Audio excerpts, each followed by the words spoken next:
everybody, and welcome to episode number 7 of the Let's Learn Falling into Infinity Guitar and Analysis series. Today, we are going to figure out exactly what's wrong with our brains, especially in conjunction with our guitar playing. That tragic reflex, out. That static progress, out. That Dug Pinnink, in. You better believe it. So let us read the final psalm, the revelation's ending, the good ending. Fire, brimstone, an apocalyptic end to your terrible guitar playing. Through every single note, every single time change, every single chord progression, and a full detailed musical analysis of Lines in the Sand by Dream Theater. Lines in the Sand is a powerhouse track that clocks in at 12 minutes and 5 seconds. The song moves in and out of many different dynamic sections, some soft, some loud, some borderline ambient. And in typical Dream Theater fashion, there are some very bombastic showings of technique to be had. And also, 2 solo spots, 2 solo features featuring keyboardist Derek Sherinian and guitarist John Petrucci. On the flip side, this is actually a very repetitive track, keeping in line with the same D minor idea for most of its length. Now, while this is atypical of a Dream Theater song, it does showcase the band's ability to reuse the same repetitive ideas in a very creative way.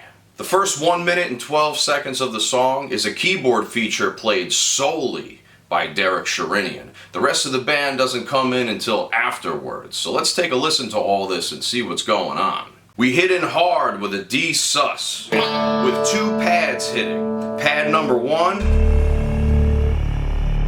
and pad number 2.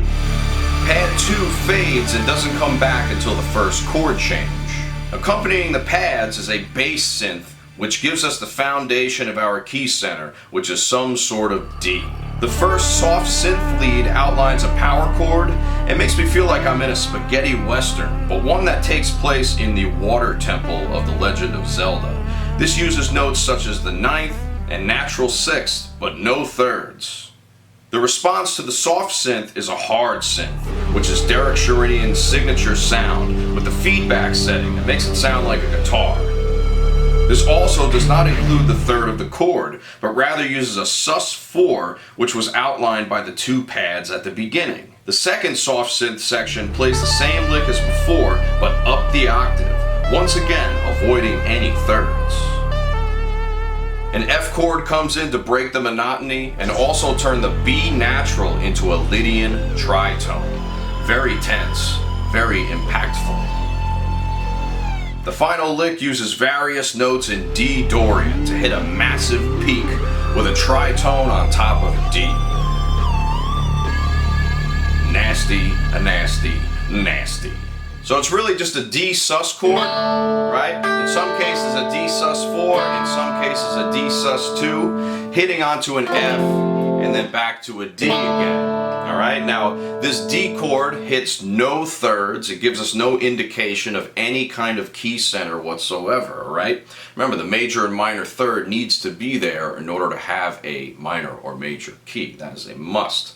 But when we hit the F, it's like a release of that tension, right? So we build up all this tension, not knowing where we are, and then we release onto the F. Alright, well that's the minor third of a D, so that's D minor, but then we have a B natural in there, creating even more tension.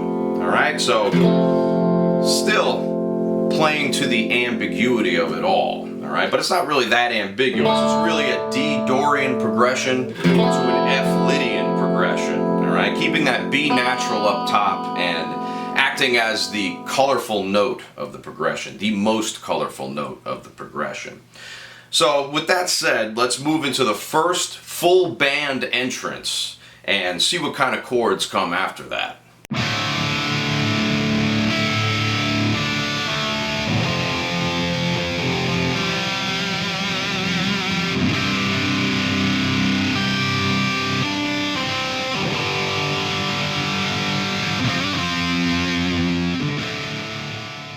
This 4-chord, or technically 5-chord progression is very, very simple, but it does repeat itself quite a few times as the song progresses. It's going to come back way later, and it's going to keep going in many, many different ways, so it's imperative that we understand every aspect of it.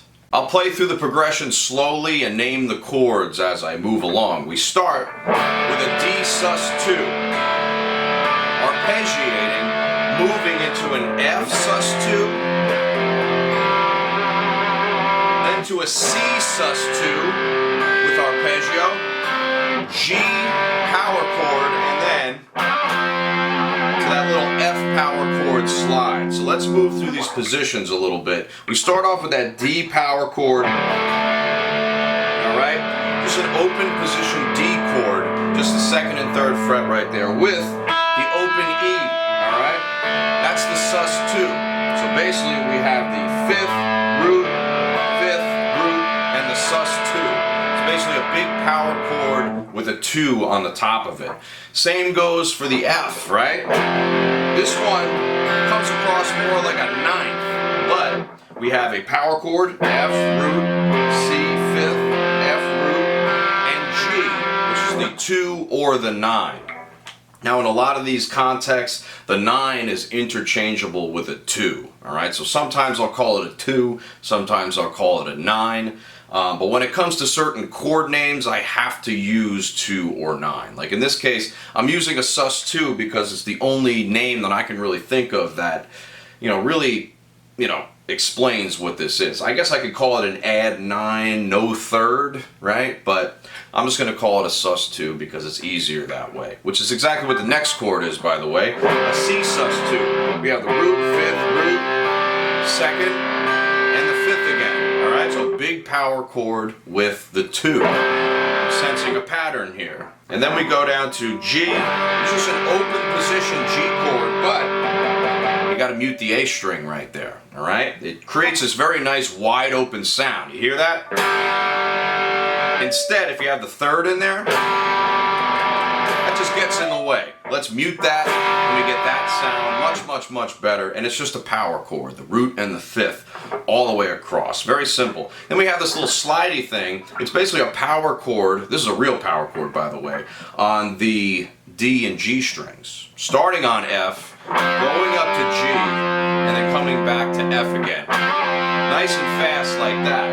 And then it goes around to repeat itself one more time. So let's just get that again. D sus2. This is the rhythm too. Little whammy on that one. And 3, 4, 1, 2, 3, 4. So that's a little tricky rhythm there. So you're going to hold this out for 1, 2, 3, 4, 1, 2. Alright, so basically go through that entire measure, and really you're holding that G out for 5 beats. And then coming in on that next measure on beat 2. Listen again. 1, 2, 3, 4, 1, 2. You gotta sneak that slide in a little bit quicker. 2, 3, 4. And that's when the metronome count starts, all the feedback happens and whatnot. But we'll go over that. The main element that ties all this together is the synth melody that plays over the top. And here it is.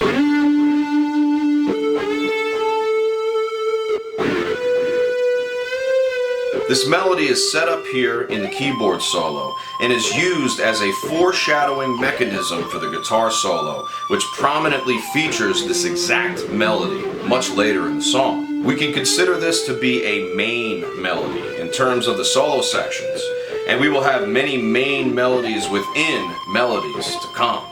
After playing through this progression twice, we hit that final F power chord like this. We hold it out.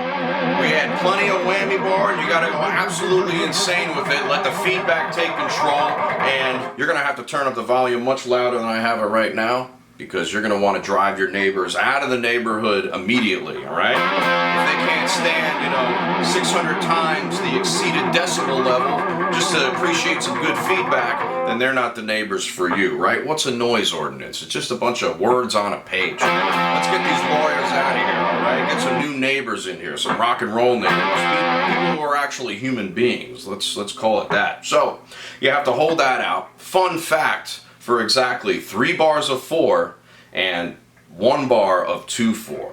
Alright, so I have the click track to prove it as well. So let's take a listen to this next part that has yet to be discovered.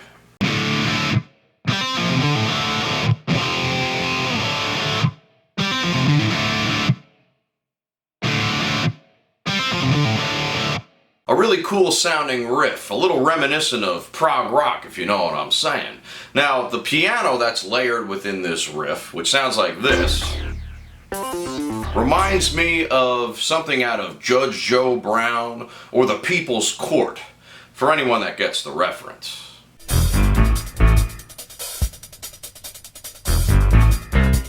I just had to get that off my chest. Now let's figure out how to play this damn thing.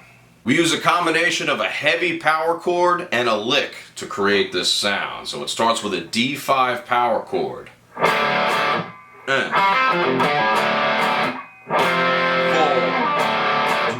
3, and a 4 in. 3, no sound there, 1 more.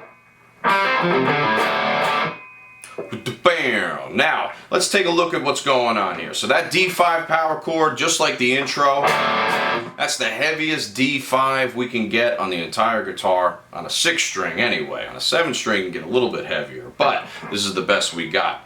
Now the response to that is a lick that outlines what would be known as a D minor 11th. Alright, so we have the notes G, hammering into a C. Alright, that's the 4th or the 11th. 4th and 11ths are interchangeable. So I'm going to call it the 11th. The 11th to the flat 7th, hammered, and then picking the F, that's the flatted 3rd, and then C, that's the flatted 7th down the octave, and then root D, hammering off into the A string, which is the 5th. Alright, so we have all the notes that create a D minor 11th environment. It's also very pentatonic sounding, but D minor 11 is sort of a chord that does repeat throughout this song, so I'm going to call it that. So we got to go like this, watch. Down, up, down, up. Alright, so down, up, down, up. Alright, so everything in between the hammer-ons and the pull-offs need to be picked. Alright,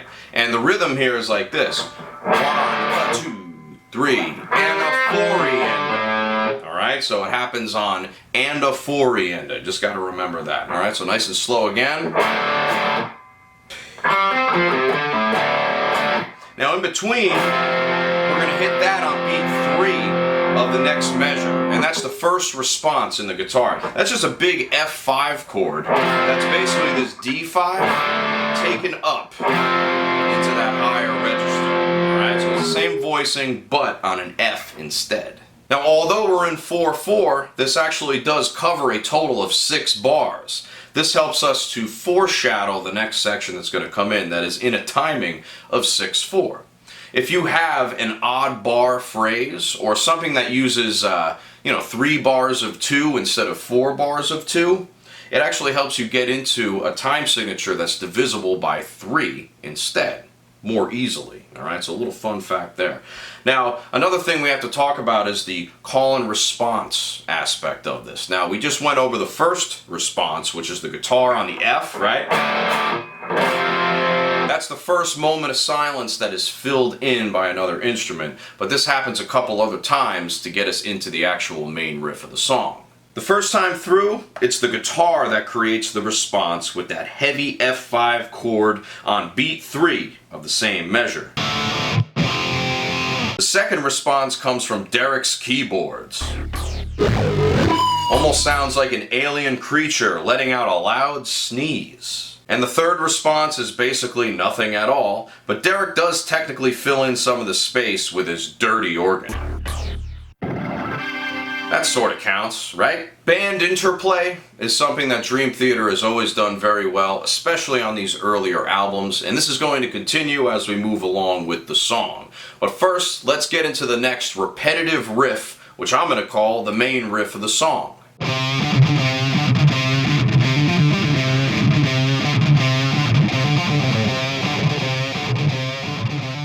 I refer to this as the main riff of the song, not only because it repeats a whole hell of a lot of times, but also because a lot of variations that occur later on, and I keep saying that, later on. Well, this is how a piece develops, people, alright? You know what I'm saying? So as it develops later on, we're going to get more variations based upon this riff, and for a very large majority of it as well. So let's get this slow. Ready?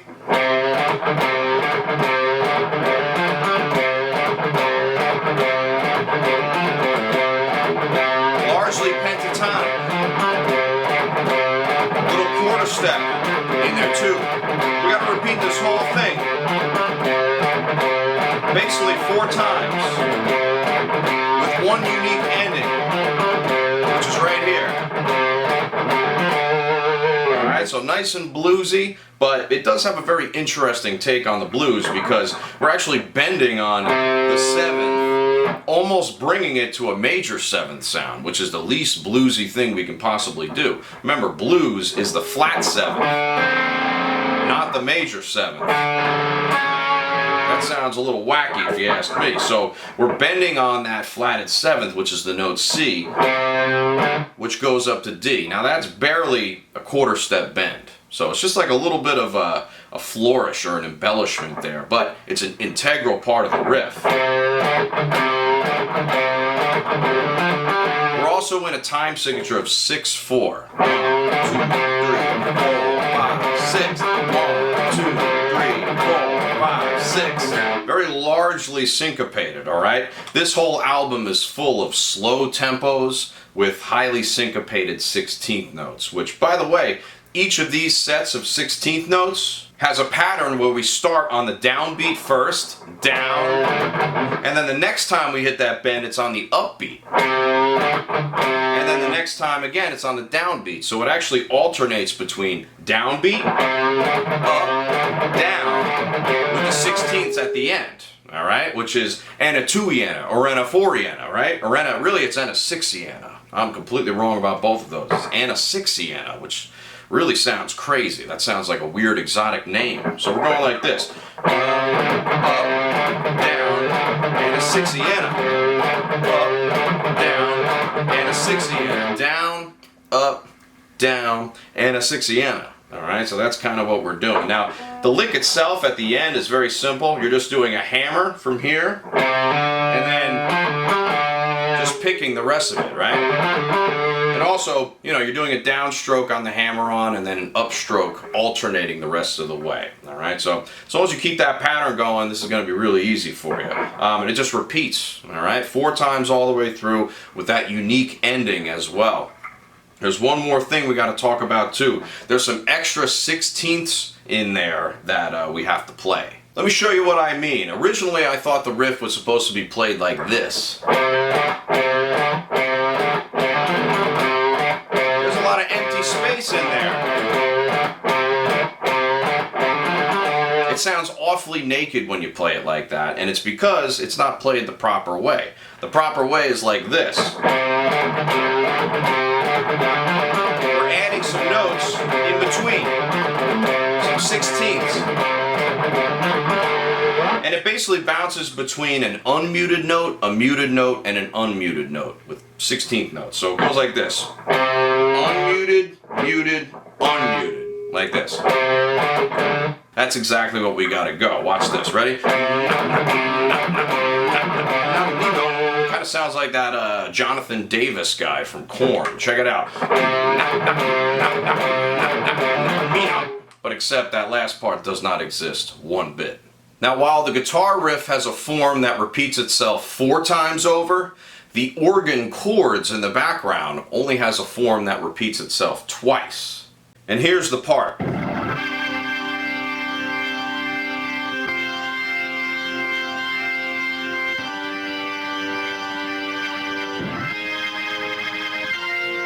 There are 5 chords being outlined here, happening on top of a D pedal tone. So all the names will be read as being over D, at least for now. First we have a C sus2 for 6 counts, then a C sus4 for 6 counts, then a G major chord for 6 counts, and it caps itself off with an A flat major chord for 3 counts and B flat major for 3 counts. Now here comes the hard part.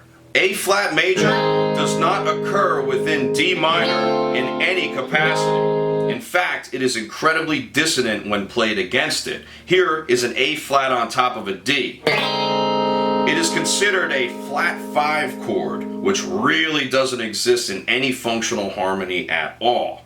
To give you a clearer picture, here are the notes of the chord each played against D. We have the A flat, which creates a tritone. We have the C, which is a flat 7th, and we have an E flat, which is a flatted 9th. A pretty ugly sound when all is said and done.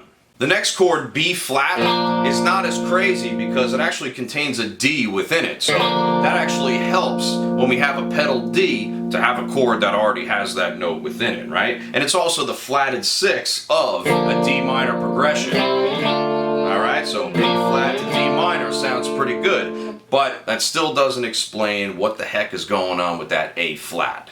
Here's my theory as to what I believe will answer this question. Let's simply treat this as being a progression revolving around C instead of D. The C sus2 and sus4 would just be the 1 chord of the C minor, of course. The G would be the 5 chord. And the A flat and B flat would be the flat 6 and the flat 7th chord, which makes much more sense than trying to rationalize it as strictly D minor. These chords also mark a very common progression used in lots of metal music up until this point in 1997. And that is the Iron Maiden progression, which sounds kind of like this. Those are the exact same chords, but played in a different context. Alright, now if you play them as power chords, obviously it makes it very obvious that it's in a C minor context. But we're playing everything over top of a D, which is actually the 2nd scale degree of C minor. So this is kind of crazy. It's very dissonant and also makes Derek Sherinian worthy as being a successor of Kevin Moore, because he's playing technically 2 keys at the same exact time. Alright, check this out. That C sus2, as we explained before, is part of a D minor 11th. Alright, which makes it seem like we're perfectly within the key that we were in before. And then also when you play the C sus4 over D, it creates a D minor 11th as well. So that ambiguity of the C sus2 and the C sus4 allows him to trick us into thinking that we're in D minor for those first really 3 bars. And then the G, that's the 4 chord, the major 4 chord in D. But as we know now, it's actually the 5 chord in C. And this whole bluesy thing is actually outlining the 9th of the key center that at least Derek Sherinian is playing in. Now, the rest of the band is clearly playing in D minor blues or D minor pentatonic. But Derek Sherinian is really acting as a shape-shifting demon from hell that we need to contend with, and honestly, we're going to have to live alongside with it as we move along this song.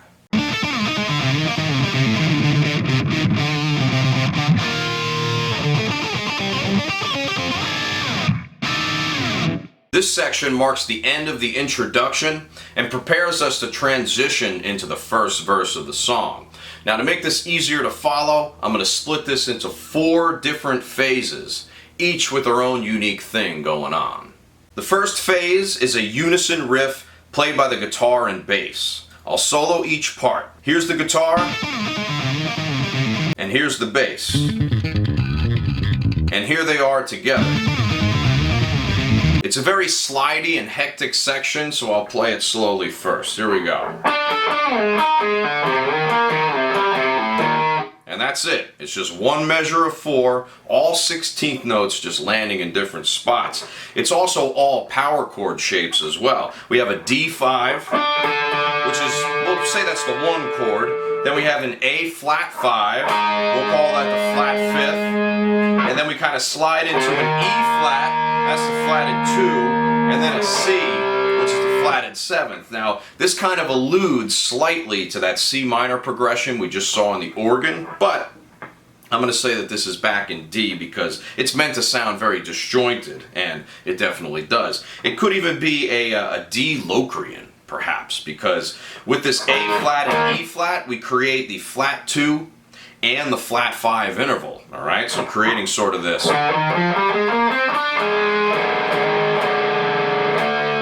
A pretty, you know, demonic sound, if I have to say. So basically going like this. 1 E and a 2 E and a 3 E and a 4 E and that's all it is, okay? So you just have to make sure you know exactly where your downbeats are, all right? Now, let's check out where those are. Ready? So the first downbeat is obviously on this note, starting all the way through here. And then coming into this, the 8th fret of the G is the next downbeat. 1 E and a 2 E and that string transition is caught on the of beat 2. And then beat 3 is on the E flat. And then the D string houses beat 4. Alright, so 1, 2, 3, 4.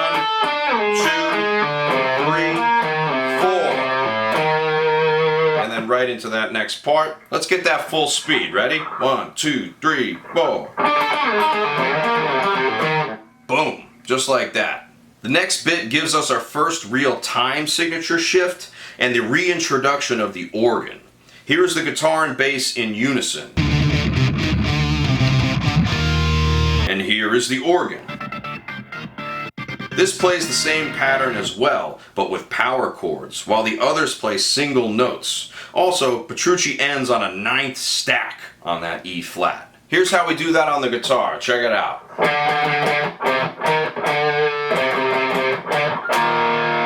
So we have 2 different time signatures, one in 3/4 and one in 4/4. Now, it's all about how you count this out, because once again, highly syncopated with the 16th notes. 1 and a E, 1 and a E, 4. Alright, so the measure of 3, 1 and a E, and then before we hit down on the C, that's on the downbeat of 4. Alright, so the downbeat of the 4/4 measure. 1 and a E, and. Alright, so we got to hold that out for the rest of the 4 count. Alright, so not really an incredibly difficult part, but a very syncopated part. We're basically just going along with the flat 7th and the flatted 2. So this is kind of a Phrygian. Or it could be Locrian, who knows, but there's no flatted 5th, so it doesn't really matter. It's a Phrygian type of idea. So, one more time, full speed. Phase 3 is where things get quite difficult in a technical sense. Here we have the guitar and keys, now a piano, playing the same idea but in different octaves. Here's the guitar, and here is the piano in a much lower octave. This one reminds me a bit more of the Mission Impossible theme than anything else. In addition to this, the bass is doing something more simple but different. Take a listen.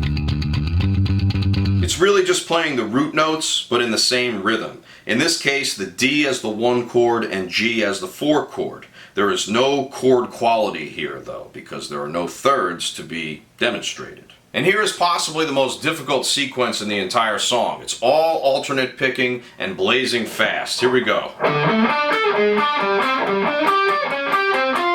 We're basically going along with 2 different chord shapes, alright? And they both mime each other. So we start on a D, big surprise, huh? But we're going up a power chord, and then another power chord. It's the exact same 2 notes, but stacked on top of each other. And that creates the first set of 16ths. Alright, so you gotta get up kind of like that. Make sure you slide that pointer to get into the next position. Watch again. Alright, so a big power chord stack on that 1 chord. And then we hit this note. Alright, now that's the flatted 5th, or better yet, the sharp 11th. Going into the root, and then this, the regular 4th coming into the flatted 7th. So that marks, to me, a D minor 11, which we've been seeing quite a bit already. Alright, once again, all alternate picking. Down, up, down, up, up, down, up, down, up, down, up, down, up, down, up, down. You want to be able to play it as many times as you need to, all right? Which is really just going to be once. But in order to develop that consistency, you have to play it probably 1,000 times before you're ready to just play it the one time within the song. That's what a lot of things in Dream Theater is all about, right? Just playing this one part to just get through about 3 seconds of music here, and that's the whole idea. Now we basically take this idea and we just go up to G. Watch, this is a G power chord, followed by a G power chord, and then the same intervals here. It's the exact same pattern in 2 different positions. Right? All alternate picking. And make sure when you do your alternate picking, you just let that wrist kind of go, right? You just gotta let it rip. And then the left hand is gonna take over most of that duty. Alright, so let me play it at full speed for you. Ready? Alright, kind of just like that. One more time. And sometimes you got to keep playing it. Make sure you get every single note as well. See, even then, sometimes a little inconsistent if you're not warmed up, you know. And I'm not the most warmed up as I could be, but hey, man, you know. That sounds all right to me. If you play it like that, you'll be okay, all right? The final phase, phase 4, has by far the strangest and most dissonant harmony in the entire track, split between 2 sets of keyboards and the guitar, with the bass doing its own thing on a pedal D. Let's hear the guitar part. This shape is a double tritone, which plays simultaneously a D sharp and A, and a D sharp and G sharp.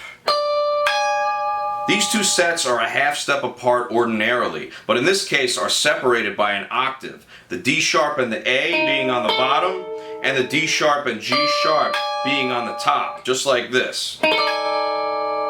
Yowzer, that's pretty dissonant, but the keys add more insult to injury. The first set of keyboards is best described as a fake orchestra hit, fully stacked with fake cymbals and timpanis as well. A true gimmick of the 1990s keyboard technology. The reality is, the more dissonance you add, the more disjointed it will feel, which I believe was the goal here. Maximum discomfort. Here's the keyboard and the guitar together. It helps to fill out the entire musical spectrum, and in true orchestral form, it plays along with the bass as well, which hits on the offbeat triplets. This creates a very cool ping-pong effect being created by bassist John Myung. Then once you add the organ in on the downbeats, you now have a complete symphony of utter chaos. What an immaculate section, and a true Dream Theater section at that, and it kind of reminds me of the Under a Glass Moon dissonances that we heard in that song, way back on Images and Words, right? It kind of reminds me of this. Right? But this might even be a little more dissonant and a little more clownish considering the sounds that Derek Sherinian was using. Even more carnival-like and sick and twisted than even Sir Kevin Moore. Can you believe that? I honestly can't. A symbol of a bygone era? The world may never know. But wait, there's more. How can we forget about Mike Portnoy's contribution to all of this cacophonic filth? Let's listen and appreciate his drum fill coming out of all of that. Yowzers, once again, a spastic maelstrom to get us through one more measure of 4/4. That is the final thing we hear before being thrusted into verse number 1, which is preceded by this setup riff that kind of gives us the foundation and allows us to transition more easily into the lyrical section. The guitar plays a G minor 11th chord voicing here, which is very interesting. I'll play it first. Almost sounds like that one Beatles song. I believe it's Hard Day's Night, that mystery chord at the beginning, but this is a little less mysterious because he's definitely playing this. Alright, it's basically stacked power chords, but it creates a G minor 11th, but as we know, we're in the key of D minor. Alright, so what does that mean? This is very, very interesting here, and it's a really cool thing as well, because G minor 11 equals D minor 11. All the notes in this chord, G, D, F, C, D, A, they all conform to a D minor 11th voicing. Alright, we're just on top of a G instead of on top of a D. For the actual first verse, John Petrucci joins John Myung by playing the riff that he was playing just before. So let's listen to that.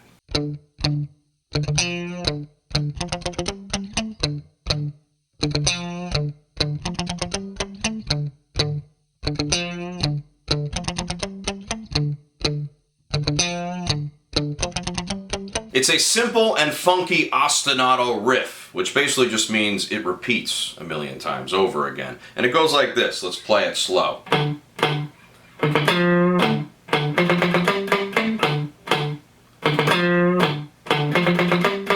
This basically goes around 7.5 times before finally hitting the ending. But before we get there, let's talk about what's going on. We're basically just on a very nice, easy D minor pentatonic run. Alright? And this time it's all focused on downbeats. Watch. 1, 2, and a 4, 1, 2, and a 3, and 4, and 1, 2, and a 4, 1, 2, and a 3, and 4, and all the main accents are on downbeats here.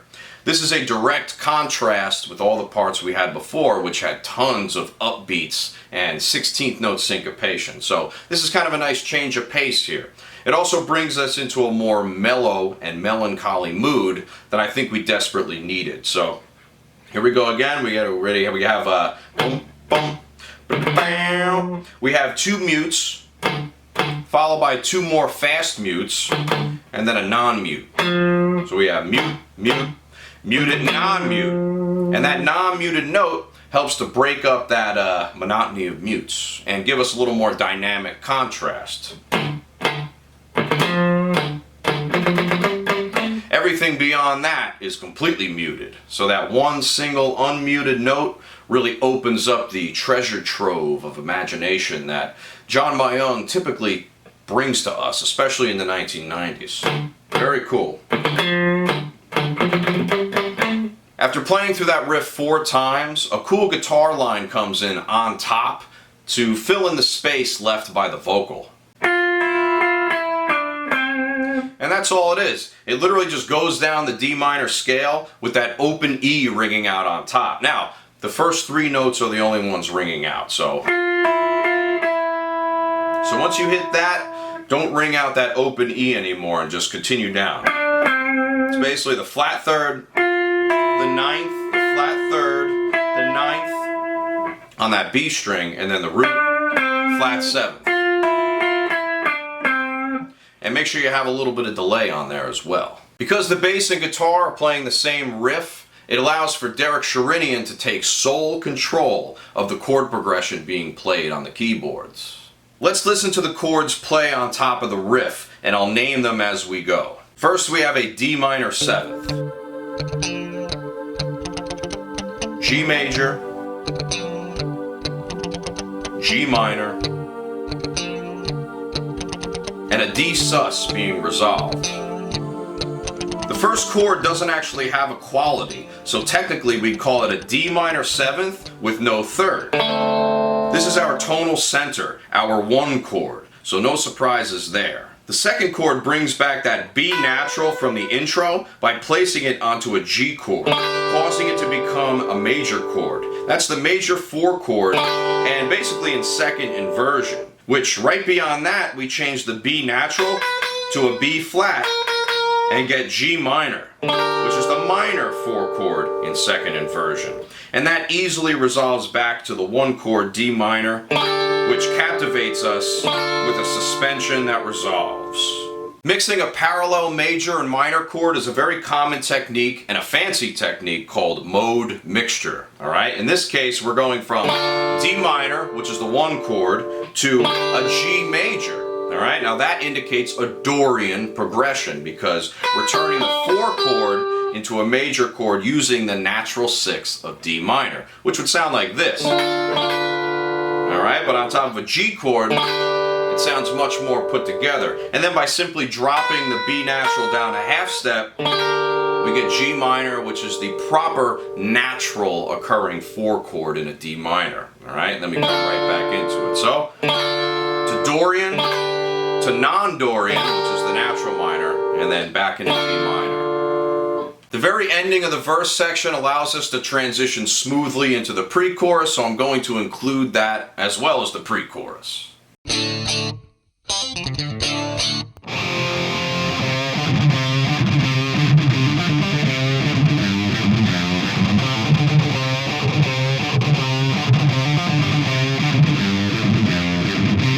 Sound familiar? That's basically the same idea as the setup for the main riff that we saw before, but with some very slight tonal choices. Let's start with that transition first. We actually have to play it with a glassy clean tone, just like this. And then a little volume swell on that F5 power chord with some dirt on it. So that's the trickiest part about this whole thing, is we start on the clean channel and you're playing like this. And then immediately you have to switch to the dirty channel and get to the volume pedal right at the same time. Now, John Petrucci doesn't really do this live, but he does do it in the studio, and it adds a kind of cool effect, but, you know, you can take it or leave it. Now let's get into the actual pre-chorus riff. It's a very similar idea to what we had before with the main riff, but we have a couple variations we need to cover. Let's start with the first measure, which is the constant. Here's the constant. And here's the variation. Alright, so basically all we're doing is we're taking the same exact rhythm, same exact technique with the 16th notes in between, and just going down to the 3rd and 5th on the E and the 1st and 3rd, like this. And then, coming out of that, we have this little, a very tightly muted little thing in there. So you're pulling off from the 3rd, and then giving 4 straight 16ths of palm muting on that D. So one more time, variation A. Alright, then we come back and play the constant again. And then variation B, which does a very similar thing but ends differently. Alright, so not too difficult, just 2 variations to take a look at and make sure you change the string and change the notes that you're playing in between. So let me play it one more time. Constant, variation A. Constant, variation B. Very cool. The keyboards roll through with that dirty organ playing those double key signature chords, the one in C minor, you know, the C sus2, the C sus4, but in this case it doesn't really impact the melody very much, which is honestly kind of strange. Speaking of which, let's get into the vocals for this section. Now I'm excited for this because there is a special guest vocalist on this track that is possibly the coolest choice they could have went with. And that is Sir Dug Pinnink from the band King's X. Here he shares a little back and forth with James Labrie. Have a listen to the first round. Tragic reflex. Every time James hits the call vocal, he is simply singing the flat 7th to the root. Tragic reflex. A classic blues move. The response sees both James Labrie and Dug Pinnink harmonizing with one another in perfect fourths, using notes in the D minor 7th chord. James is singing D to F, which is the root to the flat 3rd, and Dug Pinnink sings A to C, which is the 5th to the flatted 7th. A final psalm indeed, but that only marks the beginning of our apocalyptic journey through the book of Revelation. A nasty, stanky chorus section is waiting around the corner to heat up our nether regions and prime us for a holy hell beyond comprehension.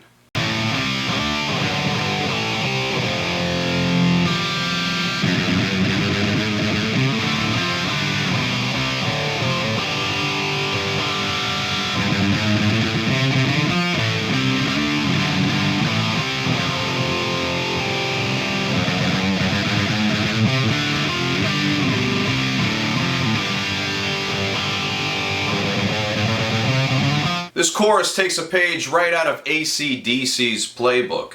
A series of big, ballsy power chords moving around in a badass rock and roll style. But of course, since this is a Dream Theater song, it's going to be a little bit more difficult than, say, Back in Black, or Highway to Hell, or For Those About to Rock, or Whole Lotta Rosie, or Hell's Bells, or even You Shook Me All Night Long. This is going to be way harder than any of that. A, C, D, all syncopated. Bum, bum, bum. And A, C, D, but we don't go back to C, unfortunately. It's not an A, C, D, C chord progression, literally speaking. But after that, we gotta hit a D over F sharp, which is basically a power chord, but 1 fret higher. So instead of being 2 frets apart, we're 3 frets apart. We're on F sharp and D, resolving right to G. Alright, so far we have A, which is the root, C, which is the flatted third, D, which is the 4 chord, D over F sharp. That's a 4 chord but inverted. So it's the same exact thing as the chord we just played. Alright, then we resolve to G. That's the flatted 7th of this key. And then we go like this. A, C, F. Whoa. And right on beat 3, we're going to hit that. Basically a G. It's an open G. And that's the 9th of the F chord, or the sus2. Remember, we can interchange 9s and 2s very easily, but let's talk about the timing a little bit. It's basically a measure of 6/4 followed by 2 measures of 4. Alright? Basically like this. 6, boom. On the upbeat, right before the next measure starts, we're hitting that F chord. Alright? So it pushes the beat right at the end of that 6th count. And basically goes right into and 1, 2, 3, 4. That's where it hits that open G chord. So 1, 2, 3, 4, and then on the next part we got to hit this run. That's basically a chromatic blues idea, but adding some major notes into the process. We're actually going from F, which is the flatted third, to F sharp, the major third. Okay, add a little vibrato on those middle notes as well, and then that's the 4th to the sharp 4th, or G to G sharp, and then doing a little Cowboys from Hell at the end there. So, all right, nice little wiggle on those notes in the middle. All right, so that's the second measure of 4/4, and that's all that is. That's basically a 16th note. So once again.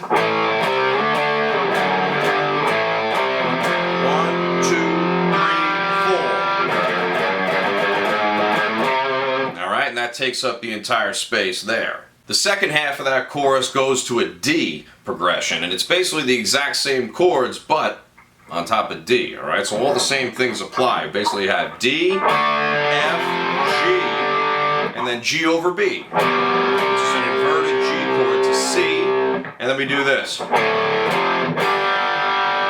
so that's like a lower version of Smoke on the Water. Watch that. Just like we hit the G on top of the F on beat 3, we're doing the same thing for the G on top of the G. Alright, so we have a G chord now being elongated at the end, with a different set of notes here, by the way. Alright, so this is starting on G instead. So essentially we're going G to G sharp. That's the 4th to sharp 4. That's the blues, right, in D minor. And then that's A to C. That's coming up to the flat 7th. And then boom, a little bit of a sort of, I don't know, a major 7th going to the root, and then the minor 3rd. Oddly bluesy enough. Even though it's not properly a blues, it counts as a jazz blues, I would say. So one more time through the second half. Watch.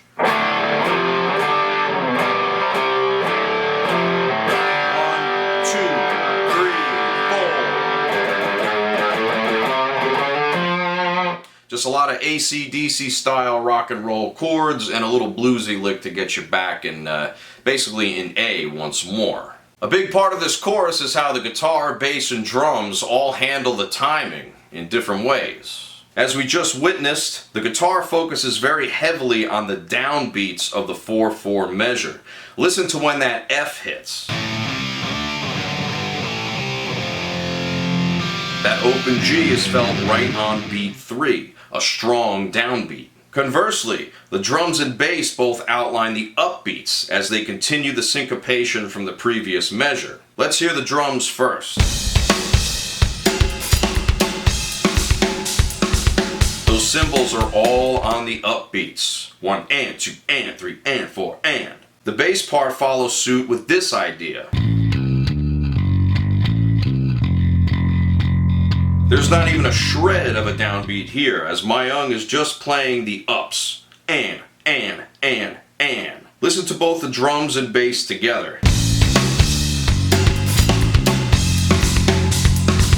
And while they're on the same page, the guitar is hitting a big fat downbeat on beat 3 to let us know where our timing is. Let's listen to all 3 parts together.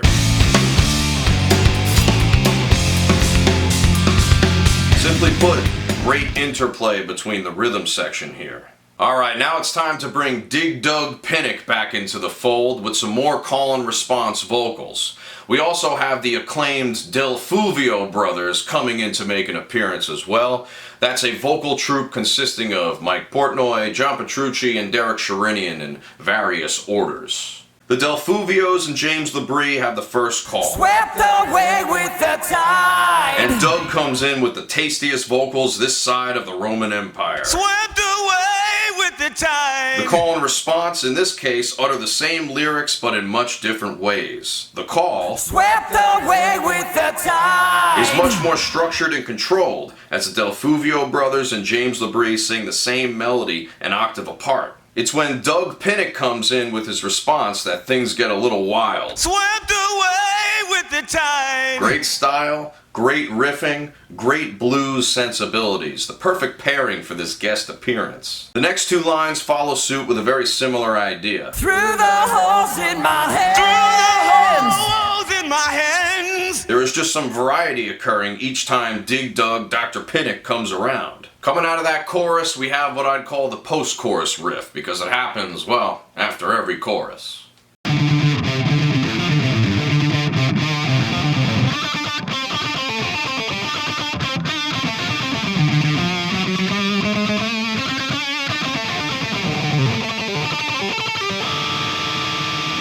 Alright, so let's split that up into a few different parts. The first 2 bars in the lower octave go like this. We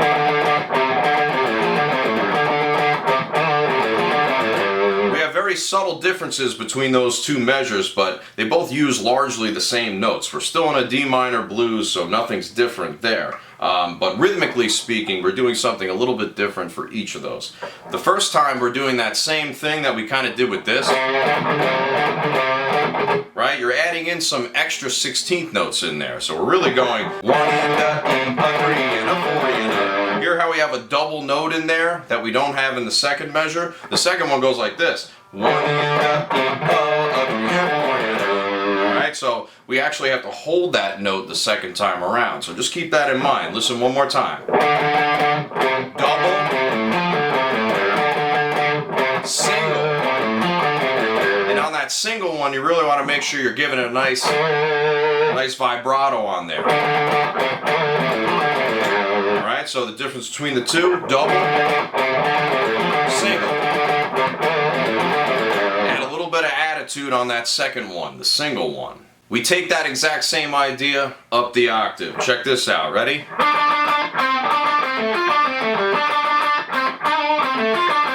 Instead of being at the 5th fret, we're at the 7th fret of the G this time, alright? And of course compensating for the B string. One more time.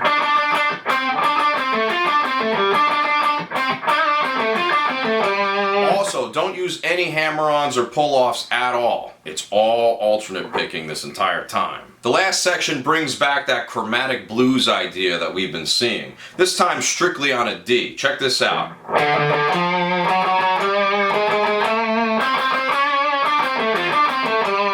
Alright, so basically we're hitting a D to an F. That's the root to the flat 3rd, alright? Minor blues, nothing crazy. Then we hit the F sharp. Alright, that is the major third going to the fourth. And then we hit the G sharp to A. All half-step resolutions, by the way. That's the sharp 4 or the flatted 5th to the 5th. That's the blue note resolving into the chord. And then we go right to the flat 7 to the major 7th, which offers a little bit extra dissonance, a little more jazziness. And then we have this. Alright, all alternate picked pentatonic run. So here, I'll play it one more time.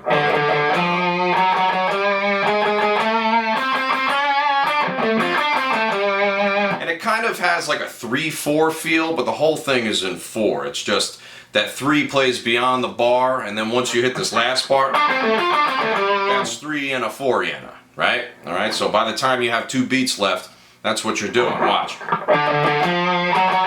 That feels like 3, and then that feels like 3, but then we have 2 beats left. One more time. Alternate, then pick that up. Then the very last part that we have is not simple. Actually a very difficult thing to play. It's spastic sextuplets. That's right, sexy sextuplets. Weird stuff from Dream Theater here. Good thing we're not in the 6th and the 9th fret, right? We're not playing any weird 69s here. We don't want that stuff. You gotta tell John Myung, we don't want to do that. Alright? We don't want to flip over naked in a monster truck and, you know, roll around in the dirt like a pig. That's not what we want to do. We want to do this. Similar to rolling around in the dirt like a pig. Anyway, here we go. It's basically a sextuplet rhythm, like I said. But what we're doing is you're gonna mute the first note, alright, like this. And then as soon as you get to those last 3 notes, you're gonna release it. And you wanna make sure you get that speed down. And that's basically it. You're on the 5th fret, boom, boom, boom. And then on that upstroke, double pull off going to the 3rd and the open. That's just the root, flat 7th, and the 5th. Pretty easy. The second one just starts on the 5th and does a similar idea, but we're on the 7th fret, right? On the note A. Same thing here, going up D. We're back on the flat 7th, but we're hitting a G, an open G. All these notes correspond with D minor 11th, by the way, so it's like we're hitting a D power chord, basically, with some more colorful notes in there, more pentatonic notes. Watch. On that very top one, we're back up on A, but instead of going up to the B string, we're going to be on the G again. So, and then right into that last dissonant chord that we've seen before. So check it out. Ready? Triple, triple, triple, triple, triple, triple, triple, triple, boom. There is also something not so subtle after that occurs in Derek Sherinian's keyboard part. I'm just going to let that play. What the fuck was that, Derek Sherinian? Anyway, let's get on to verse 2.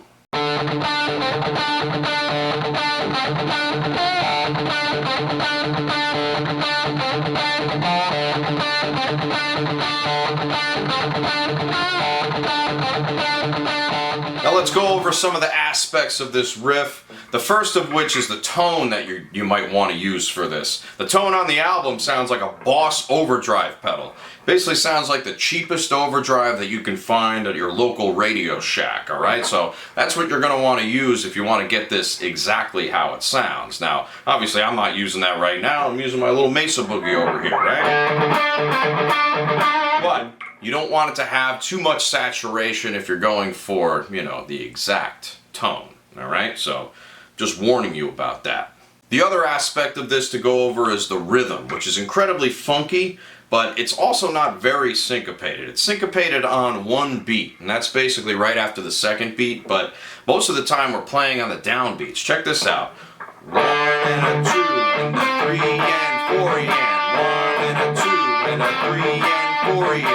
Alright? It's just when those notes pop out that's a little bit syncopated, right? But this first one, that's on beat 2. This one, that's off the beat, alright? And then the and, that's also off the beat. And then here. That one is also off the beat as well, miming the previous beat. Alright, so let's do that slowly. 1, 2, 3, and 4, and 1, and 2, and 3, and 4, and nice blues riff going on a minor third, yeah. That little guitar interlude that we heard in verse 1 this time is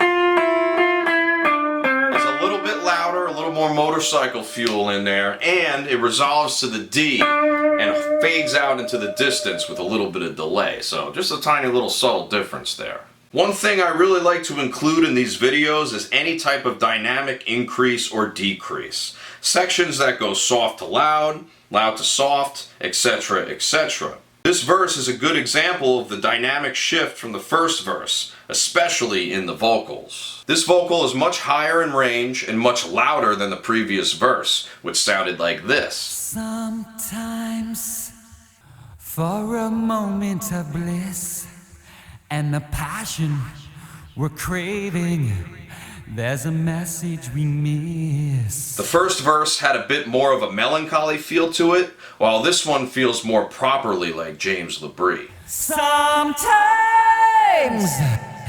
if you're perfectly still, you can hear the virgin weeping for the savior of your will.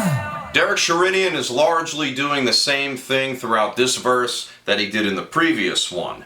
He has the chords playing on that airy synth and that soft organ, and also has that single note synth line a la Kevin Moore on the top of that. But there's also one more thing going on, putting 3 different keyboards into the equation. And that is, of course, another incarnation of video game Sherinian. We haven't seen him in quite a while, so this is nice. Let's take a listen to what's going on in the keyboard part.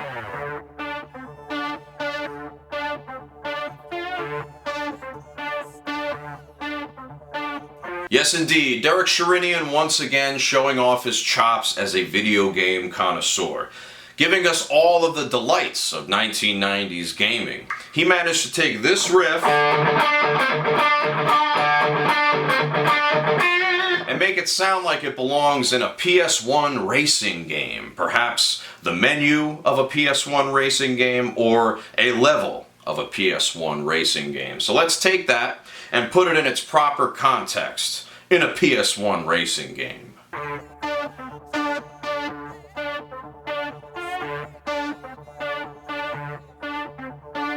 Okay. Enough messing around here. The pre-chorus part comes back again, playing the exact part as we had before, right? No variation, all the same.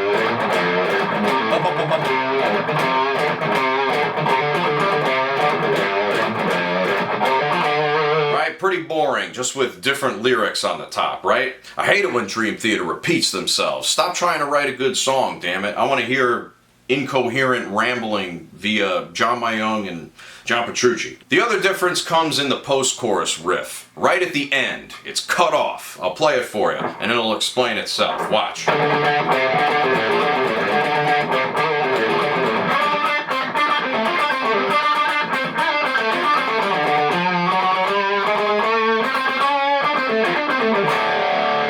just goes right into a big old D5 power chord, which lets one of the greatest guitar solos on earth play just beyond that. In this next segment, we are going to listen to this guitar solo front to back. It is about 1 minute and 52 seconds long, so just shy of the 2-minute mark. An absolute monster of a guitar solo, especially in length and melodically as well. It's just one of the best of John Petrucci's career. Now, I'm also going to split it up into a few different sections so that it's easier to follow along, but for now, let's take down the entire thing into our brains. How about that?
Alright, so there's a lot there in that guitar solo, so I'm going to break this up into smaller bits to make it a little bit easier to follow, starting with the very first pass through the chord progression.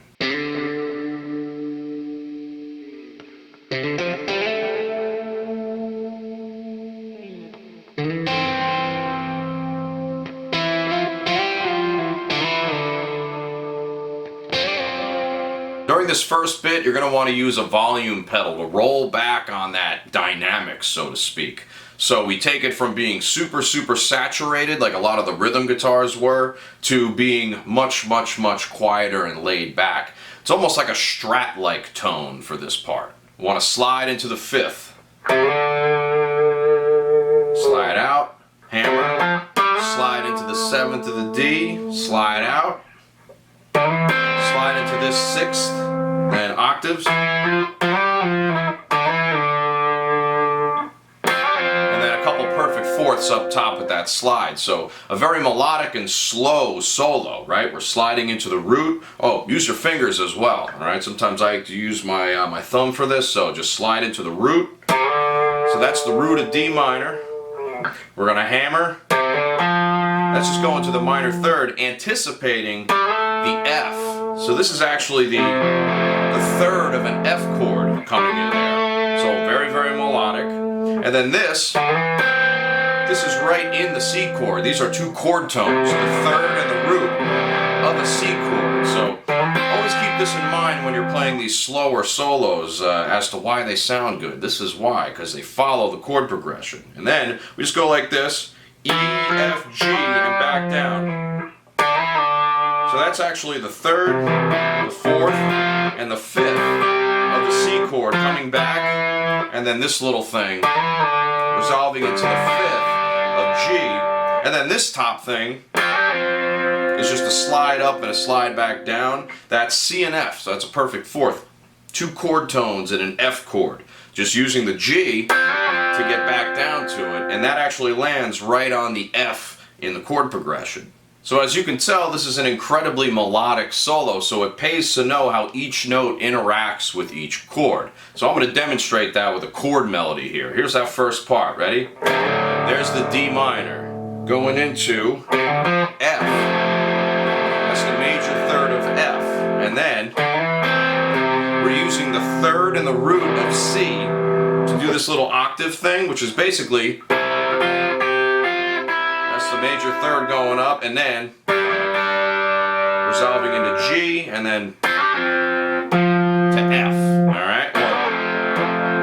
So all of it conforms to each chord that is being played. Now, of course, this gets more difficult as we move further into the solo, as it goes faster, but we're still going to do our best to figure out what's going on harmonically and melodically.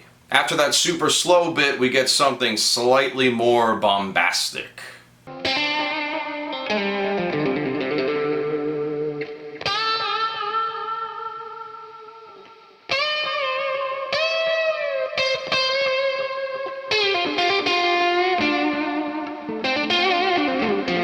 Pretty much all blues licks with a couple little melodic bends in between. So let's take a look at that first one. We're on D minor, so we're actually going like this. You actually have to hit 3 notes there before you get to the actual root note, right? So we're hammering into D, but first we're doing this. You gotta hit the open D string before you do any of that, really quickly. And it's basically like a grace note. A grace note is something that happens before the note you're playing. Usually like a slide or another note that dips in or, well, comes into the note that you're trying to get to, right? And then you're gonna pull off here, slide from 6th to 5th to this F. Alright, that's the 3rd fret, and basically that's the blues. See that? Flat 5th going to the 4th and the flat 3rd. A lot of flats going on here. And then you basically want to do that 4 times, that trill. So you got to get that exact articulation in there. One more time, super slow. Really pay attention to what's going on here. So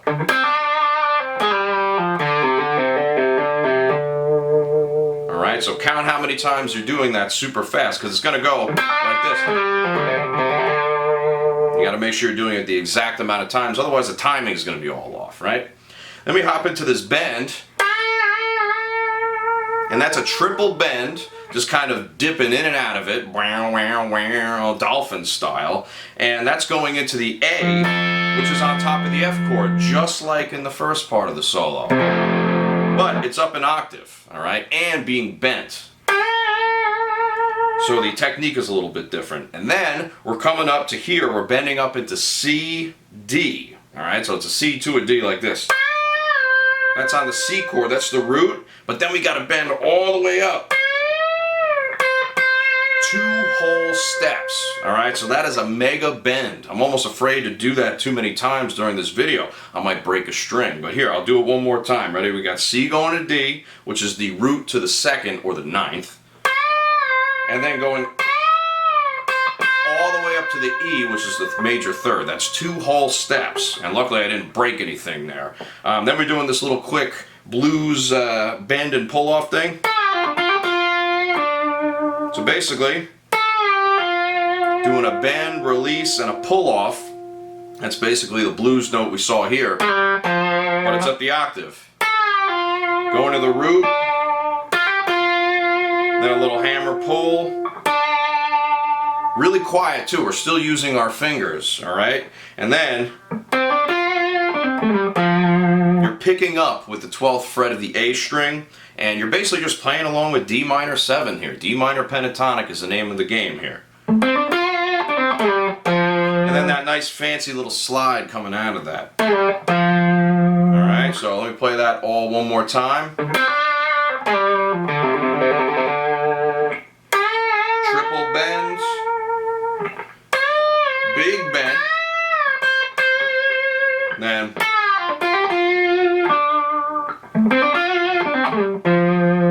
nice way to cap it off, landing on that minor 3rd at the end. So throughout all these chord changes, a D minor pentatonic scale or blues scale is going to work over pretty much all of it. So theory-wise, it's not totally necessary to dig into every single note. Well, in these videos, we're digging into every single note. But I'm just saying, if I just broad brush say, hey, this is D minor blues, that's what it is, right? It's not, doesn't really pay to go into every single little detail of that blues scale.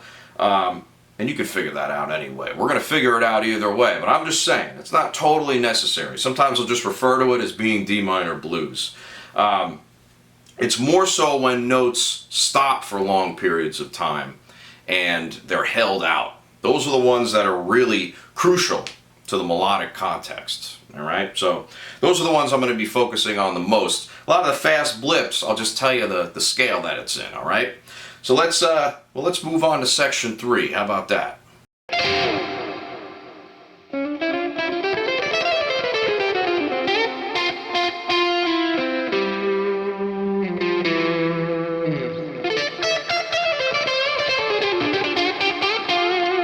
This section 3 might actually be a contender for the most difficult section in the entire solo. And we're only on the 3rd part of it, right? We're barely even scratching into the first minute of this thing. And we're already getting to the most difficult part, which is kind of funny because it's still not a loud barn burner like we're used to hearing from John Petrucci. There's actually some tasteful and jazzy moments in here.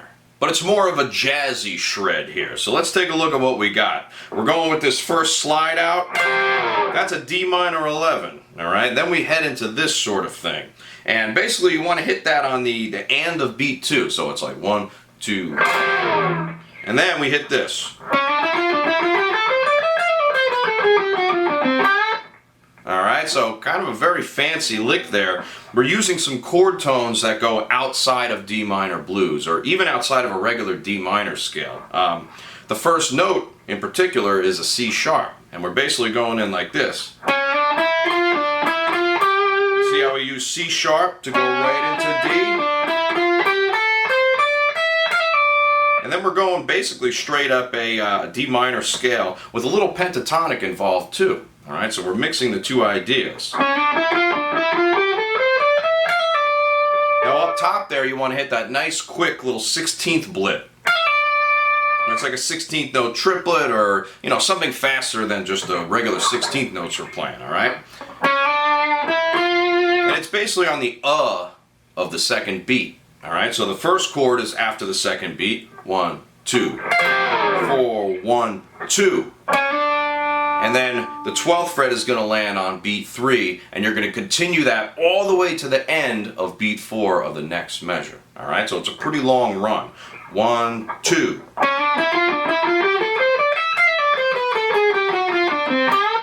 Right there on that last one. You got to kind of choke it a little bit toward the end, and that's on the end of beat 4. So this entire sequence runs all the way through that. Alright, so we're hitting some ninths in there. We have the major sevenths to start it off. Ninth, up the scale, pentatonic, root, ninth, and then fast blip. And then we hit a Dorian on the way down. Alright, so the Dorian mode has that B natural. And then chromatic, that's like blues plus jazz plus all that colorful stuff in between, because we have the flat fifth, fourth, major third, the flat third, and then this. Root to flat seventh, and then choking that fifth, basically. You're choking that D minor real hard. One more time. We come back in with some more melodic ideas. We're slowing it down a little bit for this part. So we're just going like this. We're basically coming off that choke with more chokes. And basically we're doing a little bit of a, we're going to pull off that 10th to 9th fret. And this is essentially like, it's a sus4 on top of the C, basically. And we're doing it in 2 octaves. Just with a little bit of rhythmic variation. So one more time. Choke, pull, hit, and then slide out of the final note. Not too difficult. But the next part is possibly the most difficult lick in the song if you're not, you know, technically versed in the way of Petrucci. So here we go. We're going like this. Very tasty lick, but there's a lot of notes. There's almost more notes than there should be in this one, right? So we're going to rake up what is basically a D minor arpeggio here. It is a D minor arpeggio, but we're using it in a blues context. Then you got to hit this. You're going to do a hammer and a pull from the 12th fret using these 3 fingers. So, and then this quick thing. So you got to hit the static 13th, which is the flat 7th, and then bend it into that same root note. So, alright, next we got to continue off of that and basically hit all these notes right in a row, no stopping. Or, see how you got to string them all together without stopping one time? That's the secret to this, alright? And the best way to do that is basically to do a pull off on the B, and then you can get a couple picks in there, but make sure you're pulling off to the 10th fret every time. And then picking that. It's basically, you know, beating around the bush. We're trying to get to that flat third again, but we're using the 4th to kind of bend that around and then come back down to the that same note. So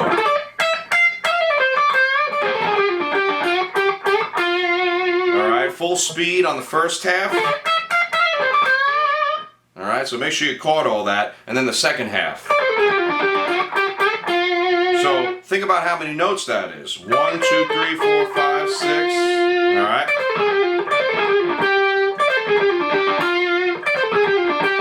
That's actually 9 notes before you got to hit the next downbeat. Alright, so you got to pay attention to those numbers. The numerology is what keeps us in line with the cosmos here. So those jazzy modes get to take over for a brief moment, and it's a great example of building into something, right? Instead of starting off like a barn burner, you wait a little bit. Alright, you wait a little bit, you build into the fast parts rather than get hit with it right at the start. I mean, there's a time and a place for everything like that, but in this case, we need to build it. We got to be real smooth, especially when we're dealing with one of the craziest books in the Holy Bible, right? The 4th and final run through the 4 chords of this solo basically become a full-blown rehash or recapitulation of the introduction synth melody. All right. We're also on full volume, so make sure you get that volume pedal to go from here to go to here. So full-blown volume, full-blown saturation, Petrucci mode at the max.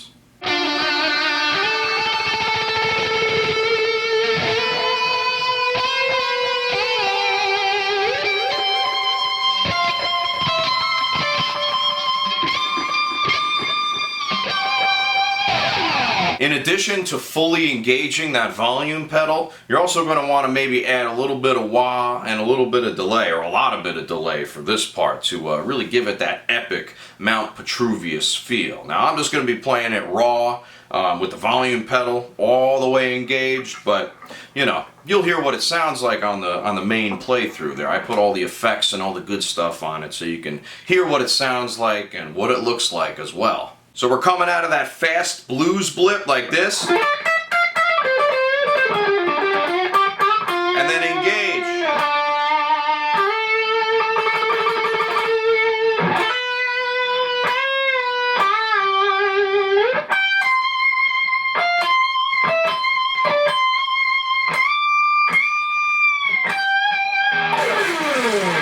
So that's the entire lick right there. Let's kind of talk about what's going on. You have to start with the volume pedal kind of down halfway a little bit, right? So you get the nice soft dynamic during that blues part, but then in the middle of that slide you want to engage it and hit that really loud root note D right at the beginning there, all right? This is where the dynamic really hits hard, so you got to make sure you're doing that. So root note D, sliding into 10th fret of the B, which is the perfect fifth. So you're basically playing a power chord, but an epic power chord. Tremolo pick, right?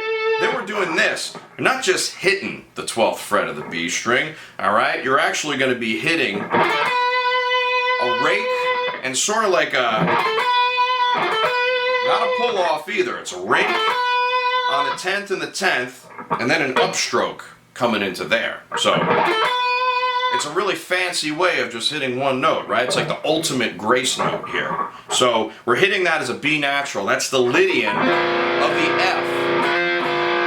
And then this one, we're doing a whole step bend. So you have a half step bend on the 12th, whole step on the G string. That's basically going between the sharp 11th or the sharp 4th Lydian to the 9th. Alright, so we're getting some jazzy chords going on top of that F. That's what it sounds like, alright? And it's a nice little, it's not really a tension release either, because we're actually going to a consonant note, then coming back to a dissonant note. It's almost the opposite, but it still sounds really good. And then we got to come right up, before we even come off this note, we got to slide really fast up an octave and then go even higher than that. Alright, so essentially we're grabbing the 5th and the root of the C chord, then going to the 4th, and then the 3rd to the 9th. Alright, so you're going down the D minor scale, but using notes in the C mode right there. So, and you got to hit them at that exact time as well. So it's 1, 2, 3, 4, 2, 3, 4, and then double bend coming right into there, right into that G, which is the root note of that last chord. All right, so very melodic. This part at the top also is the synth melody, right? This whole part mimics the synth melody, okay, from the very beginning of the song. So let me play that one more time. We're going to reinforce that. Ready? Think about the synth from the beginning, right? Lydian F to the 9th. Tons of vibrato at top. Slow vibrato. Epic bends. And then right at the end, you're going to hit a pick slide before we get into the next part. Once again, it just goes to show you that you don't need dazzling speed to make something really, really, really good. Perfect example of that. Now, the next section of the solo actually has a chord change, all right? So we're going to take some time and we're going to go over that for a little bit. So far, we've had the introduction chords going 4 times through at varying dynamic levels. And that's been D5 or D sus2, which represents the 1 of D minor, to F sus2, which is the flatted 3rd relative major, C sus2, which is the flat 7th, and then G5, which represents the major 4 chord. We know this to be the case because the notes in the solo and the notes within the piano part outline this idea of a B natural pretty frequently. Now, let's get into this new chord progression. We're going to start with a B flat, which is now the flat 6 of D minor. This absolutely obliterates the B natural I was just talking about, which sounds like this instead of this. Taking this whole progression from a D Dorian idea to a strict natural D minor progression, and it's a very nice release as well. The next move is to G minor, which is now the minor 4 chord. Usually we're used to the major 4 chord, but this further reinforces our B flat idea because a G minor triad has a B flat housed within it as the minor 3rd. After that G minor, we hit F, which is still the flat 3 relative major chord, but the Lydian note doesn't have a prayer here, so instead of having a sharp 4 like before, we're going to have a sus 4, which eventually will probably resolve into the 3rd. Same chord, different application. This moves to the C to cap it off, which is still the flat 7 of the progression. This whole progression goes through 2 full times, so let's just go through that again quickly. We have B flat as the flat 6, G minor as the 4, F as the flatted 3rd relative major, and C as the flatted 7th. The final tag that occurs keeps the B flat and G minor, but instead of hitting an F, we go to D minor as the 1, and then down to C, which is the flat 7th once again. So really the only difference here is the F chord gets replaced by the D minor the very last time around, the 3rd time. Okay, so with all that in mind, let's listen to solo section 5, which is the first section on top of that B flat chord.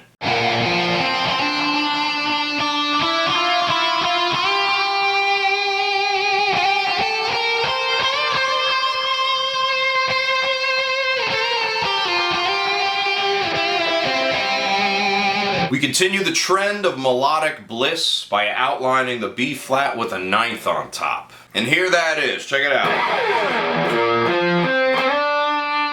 You're basically outlining the B flat chord with one of those stacked 9s. So this is like an ultra power chord, right? Because you have the B flat, the F, that's a regular power chord, but to make an ultra 9th power chord, we gotta add the C on top. And we get a very beautiful sound. Well, this is just outlining that as an arpeggio with a pick scrape adding in, of course. So, and then sliding into the 12th fret, that's the major 3rd of the chord, all right?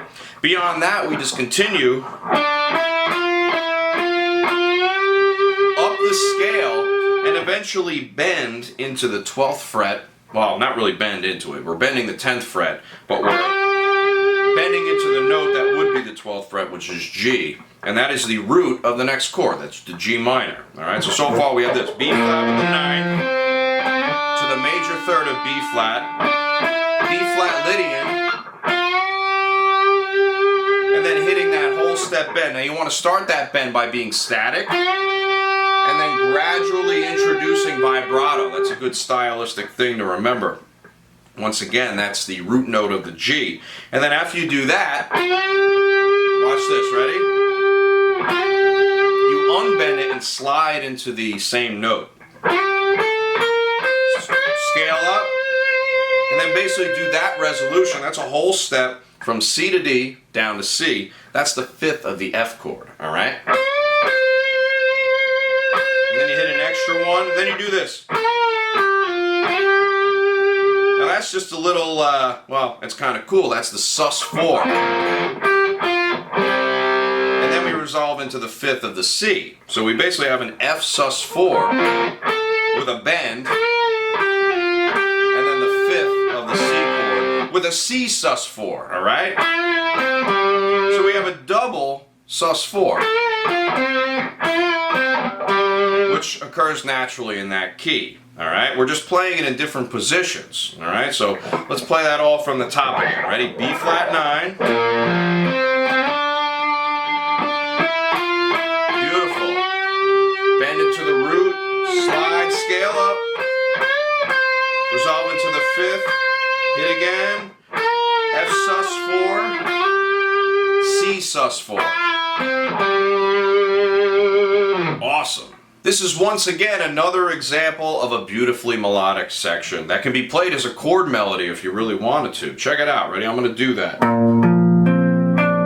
Sounds like every breath you take. Scaling up. Hear that?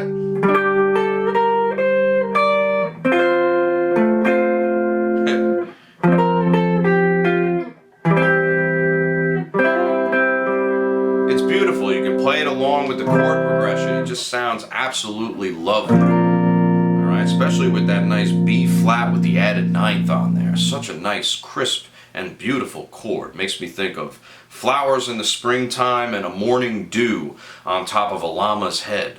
The next section sees a slight change in the orchestration. So far we haven't had any rhythm guitar whatsoever until now. Solo section 6 has a nice crunchy rhythm guitar playing all the chords that we know and love just with power chords. Nice and crunchy. Let's listen to that section 6.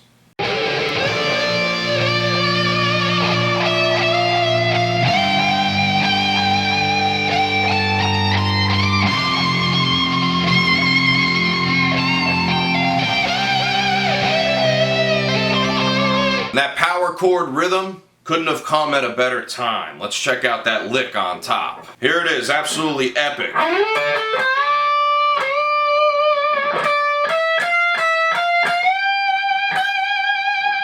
Alright, so we're basically just going into a D minor pentatonic idea. But this time with that B flat on the bottom, oh man, it just makes it sound absolutely great. That's because on that first bent note, that's actually the major third. So it creates a very nice sound, especially when you bend it. A super epic sound, right? Anytime you hit that 4 chord or the flat 6 in the minor, and then you have the root note on top, which is D, alright, which is the root note of D, of course, but it's also the third of B flat. It just sounds awesome. Here, I'll give you an example. Watch, put it on the clean channel, so. That's the sound you get, right? A D on top of a D, and then a D on top of a B flat. You get that really cool sound, and that's exactly what's happening here. But with a bluesier context. And then we come up to here. Here we're just sliding in, scaling up, and eventually resolving up to G once again. Well, that should sound familiar. This is the exact same motion we did earlier, alright?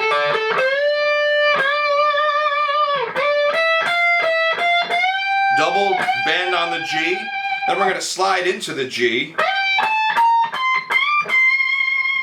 That's the exact same melody from before.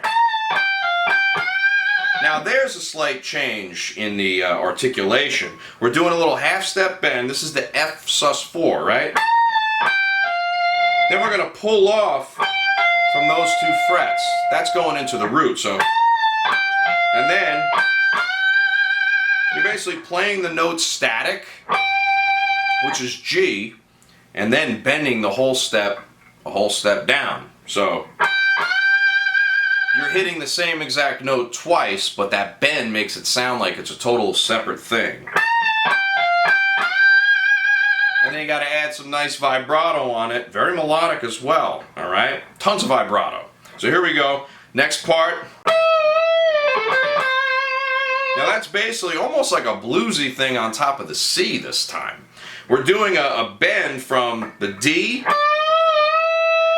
to just barely an E. We're kind of somewhere in between an E flat and an E, so I'm going to call this a little bit of a bluesy idea.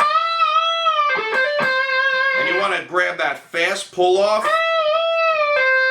no picking until you get to the other string. Alright? And then there you want to do a hammer and then a pick. But once again, this is very bluesy. You want to try and make the guitar cry when you're doing this, alright? The final pass through the chord progression brings even more tasty bends and tasty notes, and somehow it's even less complicated as it goes along. Unbelievable. This is very uncharacteristic here of John Petrucci, but still one of his best guitar solos ever.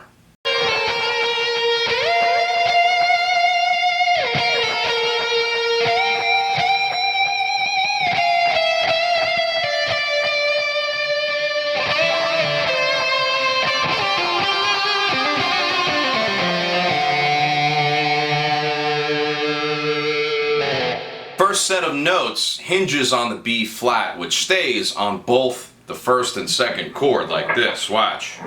Little pull off, then slide up all the way to the 18th fret, back down, pull off, and then bend. So let's talk about what's happening there. We're basically coming from the major 7 to the root of the B flat. Watch. That's the root. Almost like we're going to play the Jurassic Park theme song. Big damn dinosaurs trying to destroy your ass. So here we go. So, slide all the way up to an F on the 18th fret, alright? That's on the same string, so you got to make sure you're getting up to the right spot. That's just the 5th of the B flat chord, right? So you're just going. Okay, right up the triad, and then you're going to do the same thing again. But this time, we're on top of the G minor, so the B flat is the minor third of that. Then, that double bend up there, that whole step bend, goes up to a G. Alright, so that's the root note. Pretty simple, right? One note changes, but the position completely flips.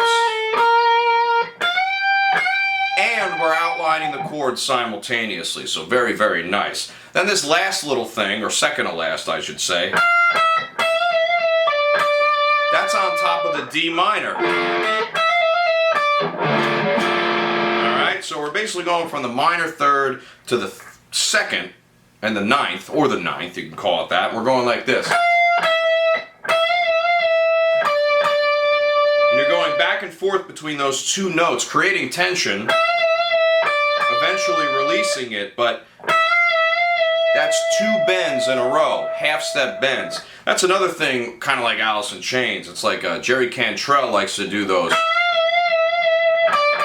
half-step bends that go in and out of those dissonant intervals, alright? But this is tension, resolution. Perfect example, right into D minor. Then the final chord is C, and we're just doing this. That's just a Mary Had a Little Lamb, man. Look at that. Okay, except we're using a bend. And then we're coming up to here. There we're kind of using the G to play a bluesy lick. Alright, so it's like... So nothing crazy. And then we're ending with a straight up D minor blues lick at the end. Watch. Nice and tasty to come out of that whole thing. So let me play that entire thing for you here. Ready? So we have B flat to the perfect 5th. G minor, minor third to the root. Then 3, 2, 1 on D minor.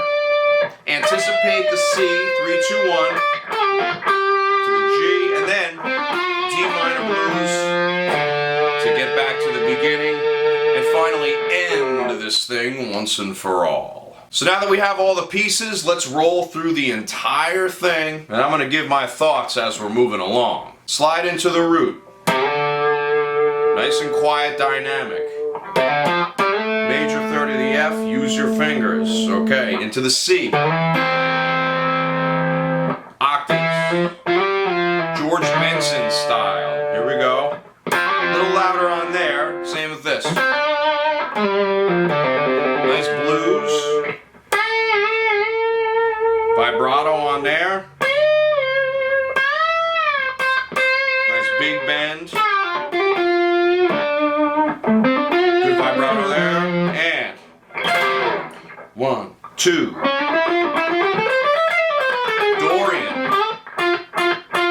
C sus4,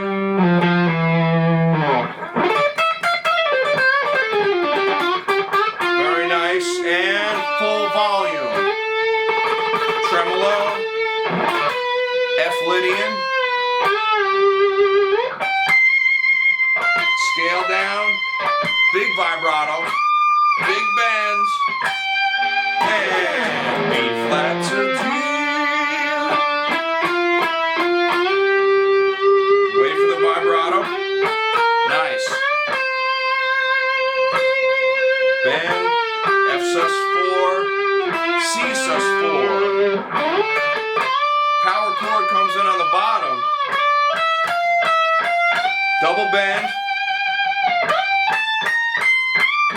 Repeating the melody. Up the octave. Make it cry. Oh yeah. Same 2 notes on 2 different chords. Tension, resolution. Anticipate the C. D minor. What can I say? It's pretty much a perfect example of how a guitar solo should be. It basically starts off super quiet and gets super loud, alright? So the dynamic contrast is there. The slow integration of bursts of speed, only when necessary. That's another thing. That shows a level of restraint as a musician. Then, forget all that, we have a sense of melody that's absolutely impeccable. It touches on the chords almost perfectly, alright? Sometimes we'll have a sus4, we have tension and resolution, everything you're looking for in a great guitar solo. We also have a full-blown recapitulation of a synth melody that happened all the way at the beginning of the song, alright? Which was about 6 minutes ago. So, that's the kind of awareness that brings an already great guitar solo to the level of being incredible. So I say bravo, bravo John Petrucci. Following the solo is a softer lyrical section that utilizes the same chord progression from the beginning of the solo and from all the way back at the intro with that synth lead. So we're bringing back that progression once again. This time though, I'm going to call this the bridge, since it's the only time that this chord progression uses it for lyrical purposes.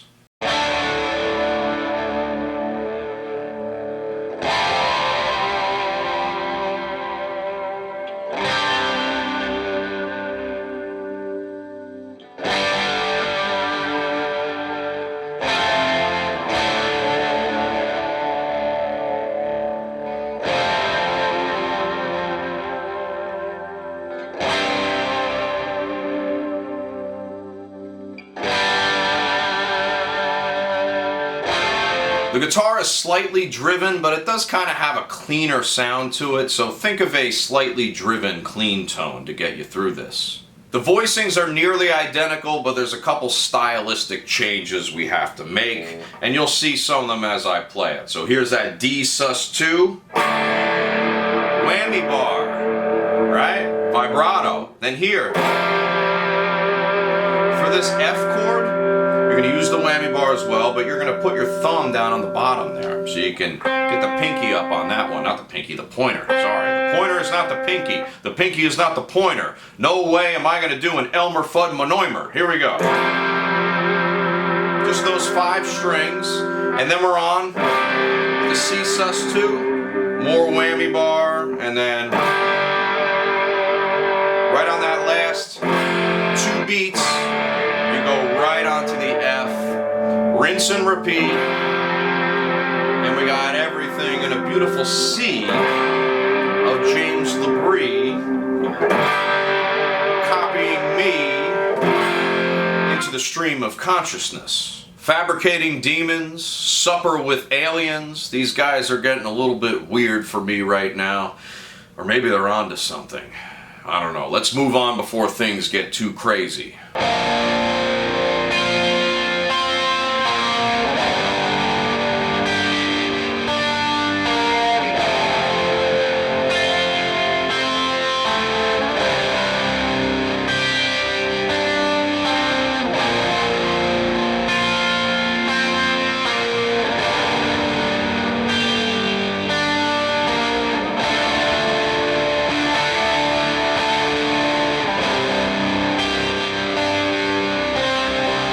we have this specific rhythm that's got to be played. All right, so for this B flat sus2, we're going to go 1, 2, 3, and on that next downbeat, we're going to hit another note. Okay, so once again, 1, 2, 3. The only syncopated note is the very last one. All right, so we're going to think of it like this. 1, 2, down, down, up. 1, 2, 3, down, down, up. 1, 2, 3, down, down, up. 1, 2, 3, down, down, up. If you play the rhythm like that, you're totally fine. Most of these are sus chords, you know, except for the G and the F, the G minor and the F. And then the second ending, we have this D minor chord that comes in like this. 1, 2, 3, up, up. And then a long set of arpeggios at the very end. So let's go through that again. That D minor, 3, 4. On that upstroke, we're going to hit a D sus2. Back up to the D minor, and then here, 1, 2, ba, ba, ba, da. So that's a little more syncopated than the other ones, but if you just listen to that, and. So everything is syncopated except for the first note that time, and you have to start a little bit earlier, so you only wait 2 beats to play that, all right? So here we go, one more time. We're in the stream of consciousness. Right? Not that one on Train of Thought, but this one's in James Labrie's mind. Right? James Labrie's. It's a stream. Not a pee-pee stream. You don't want that. That's something you get at the hibachi places. 2 to D minor, so yeah. And into the next part. There's one other thing in this bridge section which happens on the second bridge, and that's James Labrie's vocal harmony. A very, very quiet harmony I'm going to let play right here. In the stream of consciousness. It's such a tiny, tiny James Labrie right there. It's so small you can put him in your pocket and take him to the roller derby. After essentially repeating the guitar solo to make room for 2 lyrical sections, so once again we're using the same 2 chord progressions but for a totally different purpose and a slightly different dynamic as well. Still has that melancholy vibe to it, right? Especially on that first bridge. But coming out of that, we hit into a familiar idea, but a different take on that familiar idea. Hopefully you recognize it.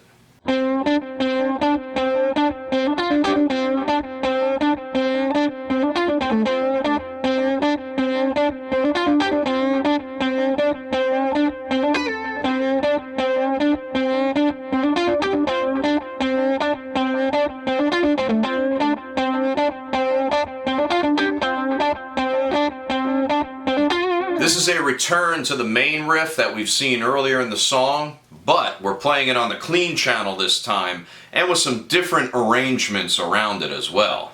It's pretty much the same thing over and over again, but we're not really using any mutes this time around. Everything is played pretty freely, but tightly at the same time. So check it out. Ready?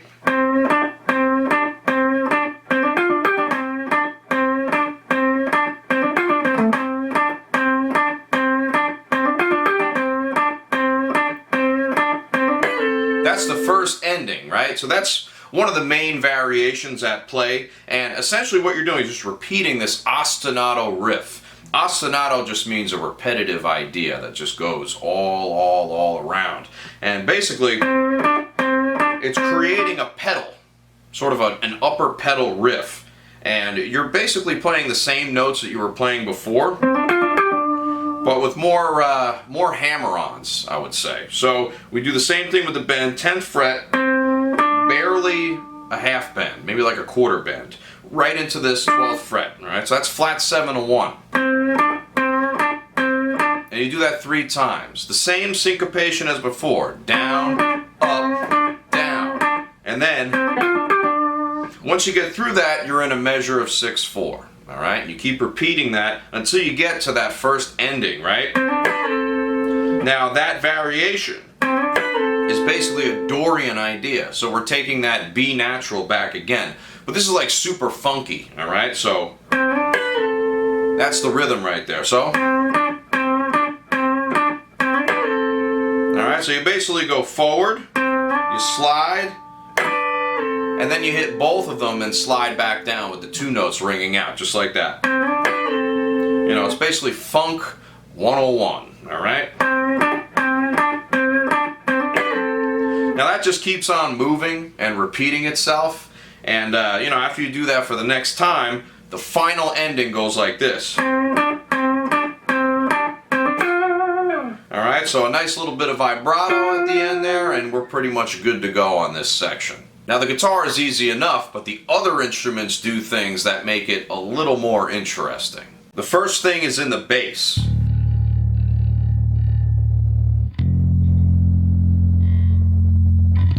Essentially what's happening here are the same root notes of bridge number 1 and the first half of the guitar solo, and the intro progression, let's not forget that. John Myung is using his shape-shifting abilities to hide the same idea under an older, separate idea. This is called hiding in plain sight. Very sneaky of you, John Myung. We're taking these two notes, the repetitive pattern, and putting them on different chords, so it creates different colors. The first one is on D minor. That's the flat 7 on the root. When you have an F, you go like this. That's the 5th to the 6th. Alright, so still creating a D minor, but mostly a first inversion D minor. And then when you go to C, that's the root to the 9th or the 2nd, and then that G has a sus4 resolving up to the 5th. Alright, so basically when you play different chords on the bottom of an ostinato rhythm, you get all these different colors that you don't even have to really work for, now do you? The other members' contributions aren't as sneaky. Mike Portnoy's drum part develops with some interesting choices, starting by playing in 4/4 over a 6/4 idea. This is called a Hemiola, and it sounds like this.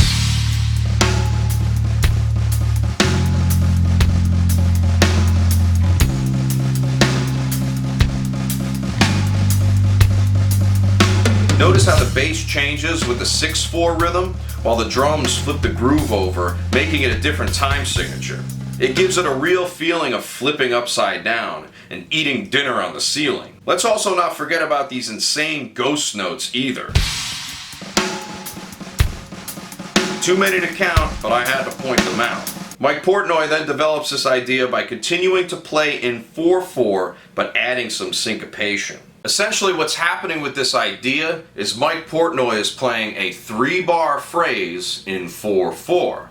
Now, the rest of the band is playing a 6/4 time signature with a 2-bar phrase. Now, 2 times 6 is 12, and 4 times 3 is 12. So by the time each of them is finished with their respective hemiolas, they will link up every single time. For the next section, we essentially take on the same exact chord progression. Like I said, this is a very repetitive song. Same chord progression, but another unique idea, or I should say unique arpeggios to be played over the top of it.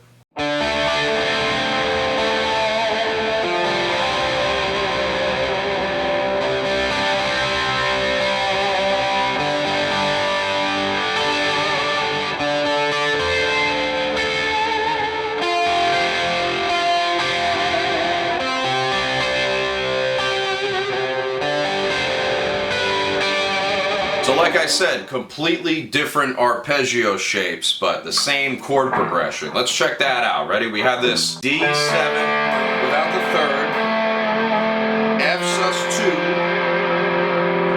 C add 9 coming down, and then G.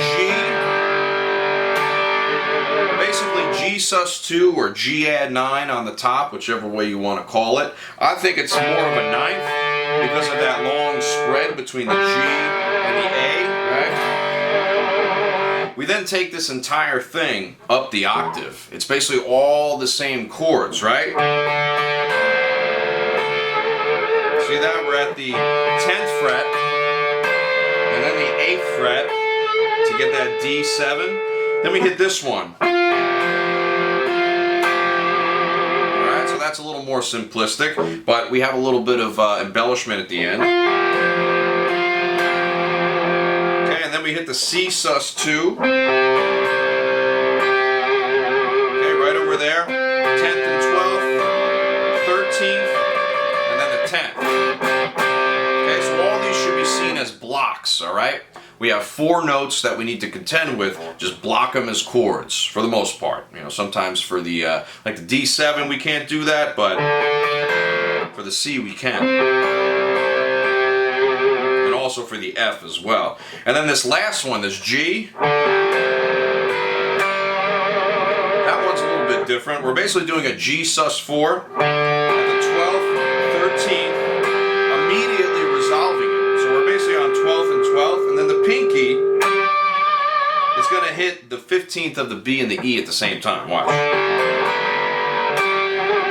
And that's just the top of a G chord. This is basically a giant G power chord, nice and open sounding. So let's do this all one more time. We got D7, F sus2, 5, 6, C sus2, or add 9, G add 9, D7, F sus2, then C add 9 or C sus2, G sus4. Alright? Just gotta remember that at the end there, but not too difficult, but like I said, there's a lot of different variations and these things can be very hard to remember, so if you can kind of get those shapes under your fingers and know what they're called, then it might be a little bit easier for you to find, and then you just shoot them all up the octave. So understanding where your shapes are, down the octave, up the octave, is going to help you ultimately memorize all this stuff. Now it seems like we've been using this chord progression about 1,000,000 times, right? Well, that's because we have been. Think about it, for the entire song, we started out with the intro. We had the synth lead on top of the chords. Alright, the next time it comes around is the guitar solo with all those different dynamic shifts building up and building up and building up. Same 4 chords the entire way, by the way. The next part is that bridge 1. Alright, it comes back with some lyrics on top of it. The next time it comes back is in the bass line and with the piano under that ostinato riff, right? So that's another incarnation of it, and this past part is yet another one. Alright, so we've had basically 5 different ways of utilizing this chord progression, and they're all vastly different. And all of these parts are tied together by one silly notion called a chord progression. Before moving on, let's take a moment to appreciate Derek Sherinian's frenetic piano riffs, which have developed from a laid-back syncopation to a panic-stricken weasel looking for lunch.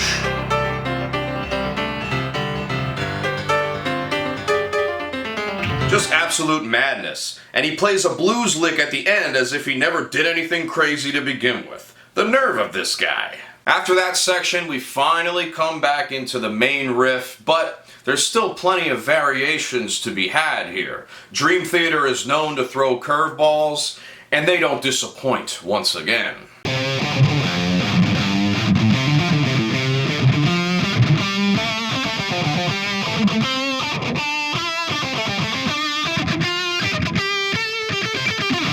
As you can tell, it starts off pretty normal, with the first basically 4 times being the same part.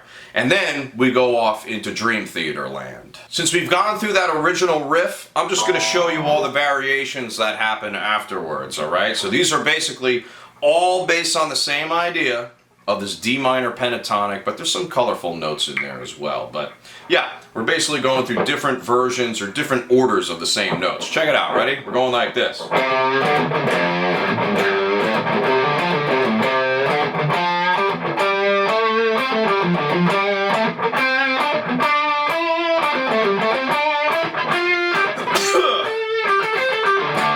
I sneeze in the middle of that, but guess what? We're going to keep it in there. So that's the idea of what we got going on. See, even if you sneeze, you got to be able to play through the part.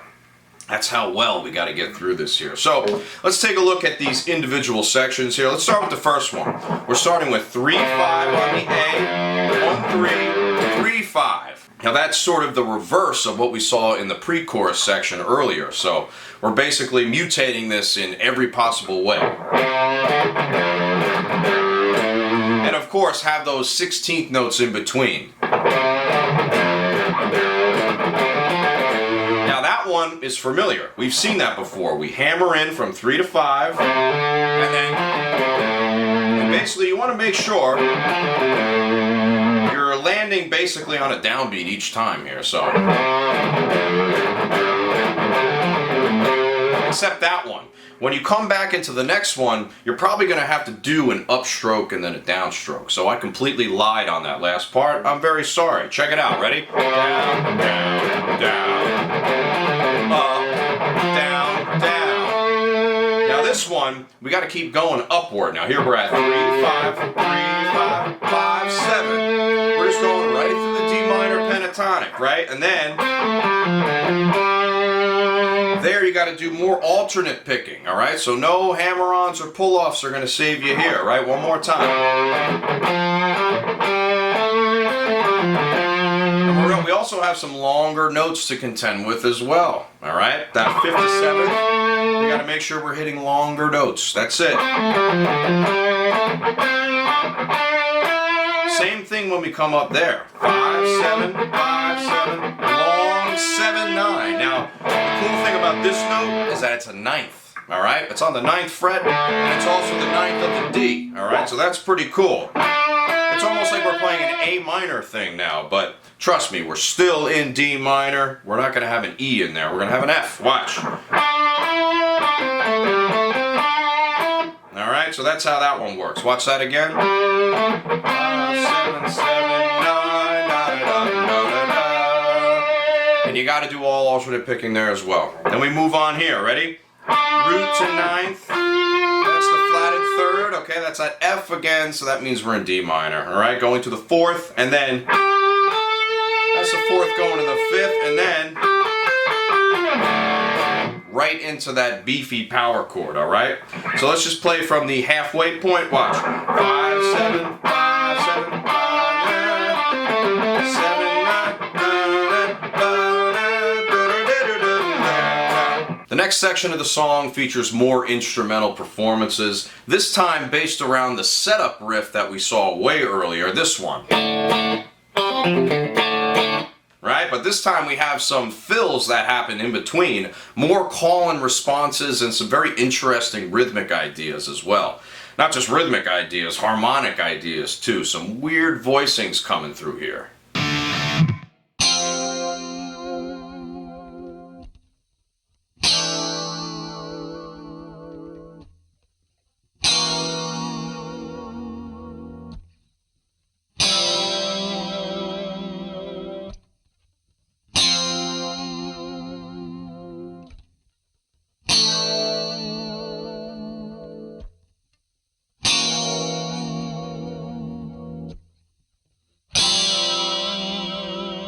So let's try and figure out what's going on with the guitar first. Coming out of that last part, we're basically hitting that first chord, but totally distorted. And then we got to go immediately to this glassy clean tone. Alright, on these 4 chords. It's a 4-chord progression. It's easy. How hard could it be? It's like listening to the Ramones. Okay? It's basically an F sus2. This kind of thing, we'll figure out that name in a little bit. This is kind of like an F sharp over an E, and then an F major 9, and that's basically what's happening here. So essentially it's going 1, 2, 3, and then stop, 3,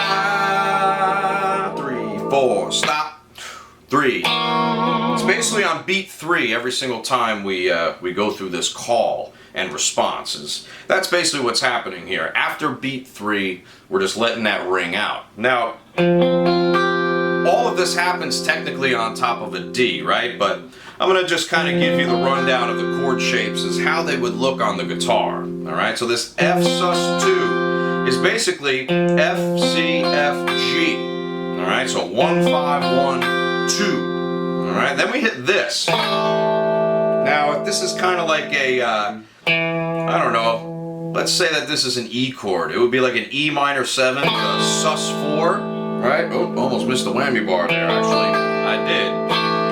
So, kind of hard to tell what you're going to name that, but, you know, we'll keep on going. It almost looks like that, that one chord in Pink Floyd's Wish You Were Here, right? But with an extra note. And then it's basically just stacked fourths, by the way. Then we gotta hit this. Whoa, big mama, what the heck is that going on there? Well, we have an E here, an A sharp, C sharp, and an F sharp. That's the flatted 7th of an F sharp 7th chord. That's the 3rd, that's the 5th, and that's the root. So all of that is just an F sharp chord over an E, alright? It's also over another note too, so it's basically like F sharp over E over D. That's kind of funny, right? F sharp 7 in 3rd inversion over D. What kind of madness are we going through here? Well, I'll tell you. I'm telling you right now. Alright, so here's what we're gonna go with this now. Ready? F major 9. Well, that's the F, that's the root, the 9th, the 5th, and the major 7th. Alright, so the guitar chords are kind of weird, and, you know, at least most of them, actually 3 of them, can count as a D minor 11. Alright, if we look at it like this, this F, C, F, G, if you put a D on the bottom, that's the flat 3rd, the flat 7th, flat 3rd again, and then the 11th, so D minor 11th. If we look at this one in terms of the same idea, you have the 9th right here, you have the 5th, the root, and the 11th. So just another voicing of an 11th chord. And if you couldn't tell already, 11th chords can have a lot of different mutations because it is basically 6 notes right in a row, right? Alright, so we have to factor in all of those notes. Then for this one, that one doesn't really work over a D minor 11th. This is more like a D, oh geez, what are we going to call this right now? We're going to call this a D major 9 with a sharp 5th. Ugh. That sounds like, oh man, that sounds like I'm being gutted out by a log. A gremlin came into my house and fed me a bunch of Kraft mac and cheese until I felt sick. And then I just started throwing up all over the place and nobody could stop it. We're just going to stop playing that right now. Alright. And then this one. This F major 9. Same deal. You know, if you had this on top of there, watch. Here's D minor 11th. That's a pretty cool voicing actually. And to get the full effect, you gotta really stretch, you know what I'm saying? But this is the flatted 3rd, the 11th, the flat 7th, and the 9th. Alright, so depending on the root note, you have a totally different context, and all of these notes mean something different, so it's very important. Now let's get back to that F sharp over E, because I don't feel like my explanation of that was satisfactory at all. So we're going to take a deeper look at that. Now right off the rip, I'm going to say that this is modal through and through. If we take the notes within the chord and compare it to D, we get basically the 9th, the sharp 5th, the major 7th, and the major 3rd, right? With this sound, once again. Very, very, very ugly. Let's try and fill in the gaps and make a scale out of what has existed previously. D will be the root, E will be the 2nd or the 9th, F sharp is going to be the major 3rd, G is going to be the 4th, A sharp is going to be sharp 5th, B is the 6th, and C sharp is the major 7th. Starting on that D sounds a little whack, but I'll play it for you anyway. Check it out. D, E.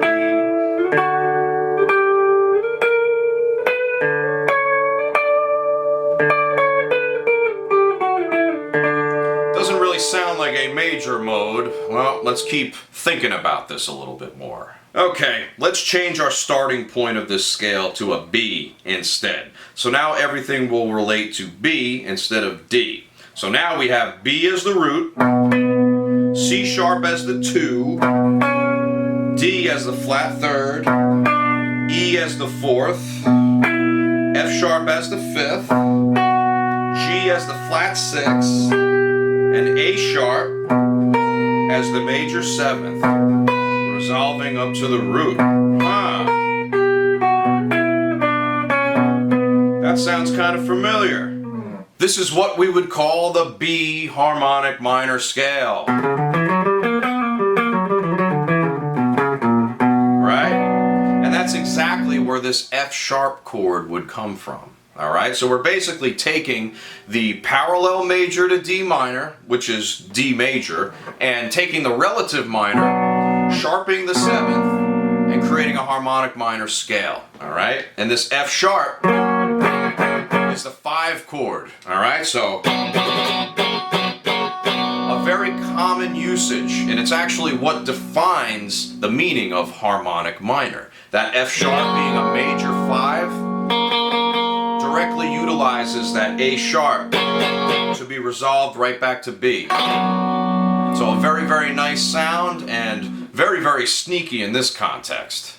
Like I said earlier, this whole section brings back the idea of a call and response, but with a vengeance, because there's a lot of them to go over. The call is always going to be the riff played on piano and bass. And the response will always be some sort of silence left for a fill or something fun to be played by one or more of the band members. The first response is a bass lick utilizing harmonics. The second response is this weird mystery sound. And that mystery sound was actually found in the guitar track, but it sounds more like a keyboard to me, but hey, if you wanted to play it, just go like this. That's what the notes are, basically. It's the root, the flat 7, and the 5th, right? You can even use your fingers. Just get that nice muted tone in there and make it sound like a keyboard. I don't know what to tell you. The third response features the piano with the drums tagging along. A cool little run that reminds me of Keith Emerson's playing. The fourth response is more syncopated piano, also along with the drums. This utilizes what is known as chordal voicings. A chordal voice is basically just a stacked fourth, alright? Or a series of stacked fourths on top of each other. So, say we have E, A, D, G, and we just start moving that around. That's kind of the idea that we have here. Very, very colorful, extremely jazzy, and ambiguous is definitely the operative word. The next response is my favorite one because it gives my brain a break. It's just Mike Portnoy's hi-hat singing me a sweet lullaby. But unfortunately, on the sixth response, Derek awakens me with his C minor alarm clock. And yes, Derek Sherinian insists on using a C minor on top of a D to further confuse us and further give us this annoying ambiguity, which honestly sounds pretty good, but man, that's what it sounds like. It's pretty dissonant. What are we doing here? CD? Compact disc? Creative distribution? Cultivated dick? I don't know. The next response, response number 7, is a nod to the band's previous venture, A Change of Seasons.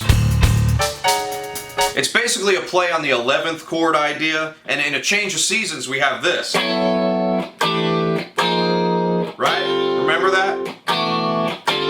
Remember all that stuff from the fourth part, The Darkest of Winters? Well, in this case, we're playing it on top of that F sharp chord, alright? And it basically does utilize an F sharp 11 type of sound. Using that major third, that A sharp is up in the top. There's the guitar chord, and here are all the notes in the piano chord. Basically going a half step up, and then hitting that F sharp 11, alright? So basically, we have a 13th here actually, so you can say it's F sharp 13. No flat 7th though, it's 13th or 6. Maybe you can call it a 6. And then you have basically right here, you got a G sharp, that's the 9th. C sharp, that's the 5th. F sharp, that's the root. And then the 3rd, right? But we have chordal voicings, alright? basically an 11th chord in itself, but we're utilizing this top F sharp to really ride that point home. So it's not really an F sharp minor 11th chord or an F sharp 11th chord at all, but hey, it works. All right, if we were to stack more on top of it, probably would create an 11th chord, but guess what? It's all stacked fourths with a major third on the top. So this is kind of an intervallic thing. And like I said, it's exactly the same as the voicings that were used in A Change of Seasons. And the final response is simply a little synth waterfall to get us into the next section. Nice and easy, drifting down into the basin. It's honestly kind of an odd section because you figure with a call and response opportunity like this, more of the instruments would be readily available here. Well, not everybody is playing as much as Derek Sherinian, right? His piano fills pretty much dominate this entire thing. So it's like they tried to do this call and response thing between all the instruments and then kind of gave up halfway through, or less than halfway through. And I guess they realized that Derek Sherinian's Ebony and Ivory is vastly superior to whatever they have, which is not as cool. After all that dilly-dallying, we finally get into verse 3 of the song. That's right. Remember when verse 2 was? I don't. It was a long time ago. But it's basically the same type of idea, but this time it's at its most sparse. The first half of this verse has zero guitar at all. The only two instruments holding the harmony down are the soft organ and the bass part from verse 1. The second half of this verse sees the return of this funky riff from the second verse, with that same fill in between as well. But make sure you play it with that nice spanky tone instead. So we're really mixing things together here. We have the sensibilities of verse 1 at play, with James Labrie's vocal being quiet as well. A spanky riff, just like we had in verse 1, very quiet, subdued. And we have the riff from verse 2 playing on the second half of verse 3, which has the sensibilities of verse 1. But all of this completely changes by the time we hit the next verse, verse 4.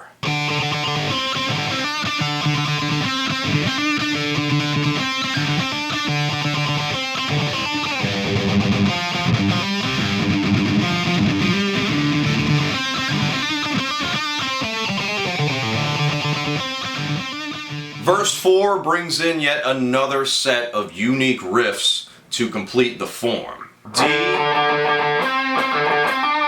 times. This is like a reverse version of the other riff we played. And then we change.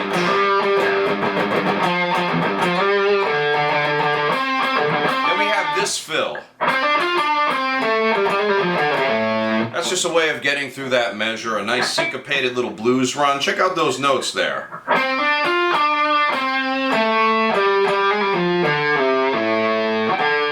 right back in. So,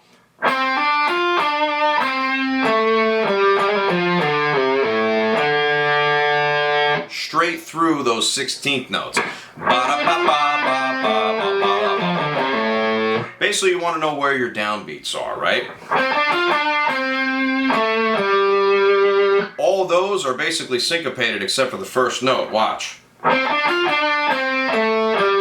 then once you hit this again, you're on that downbeat. Going through that 16th note rhythm to carry it through the rest of the measure. So one more time.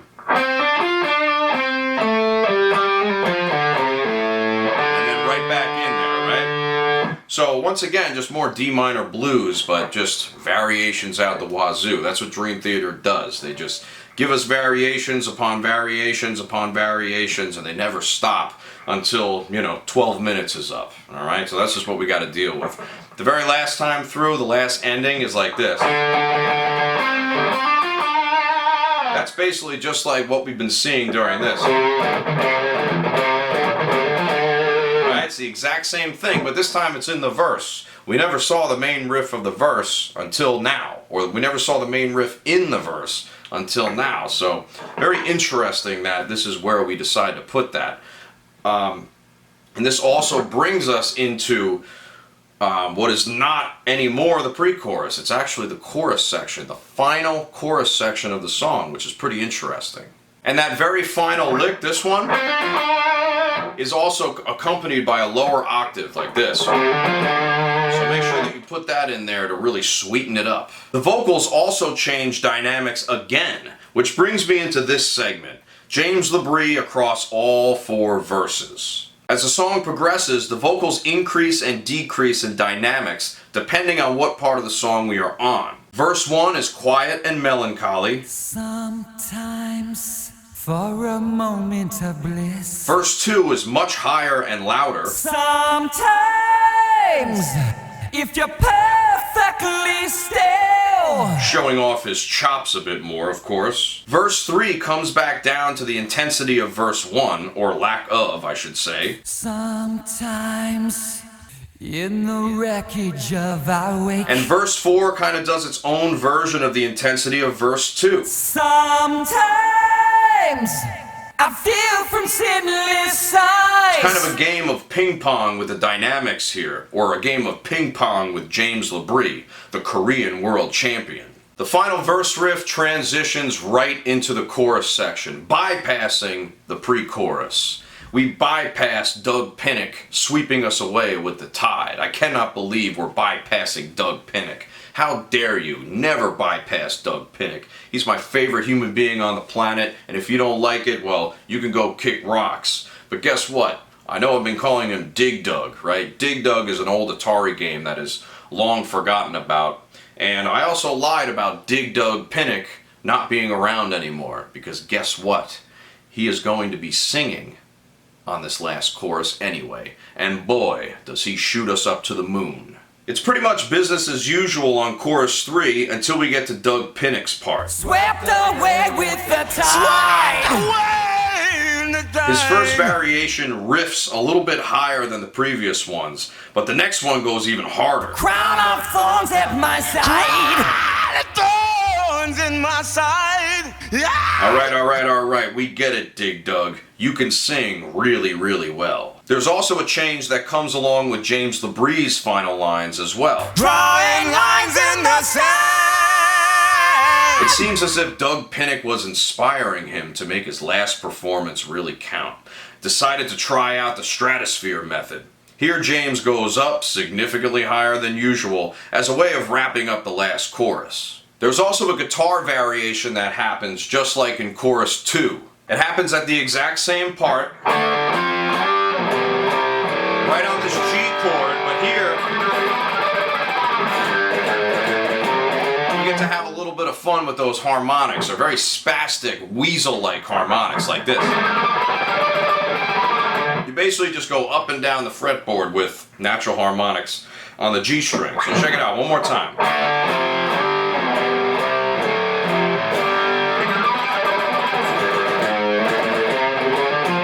Smoothly come back into that lick right after the fact. The closing riff of the song is the same one that happened in post-chorus 1 way back, at least for the guitar and the bass. All the changes in this section happen with the organ part.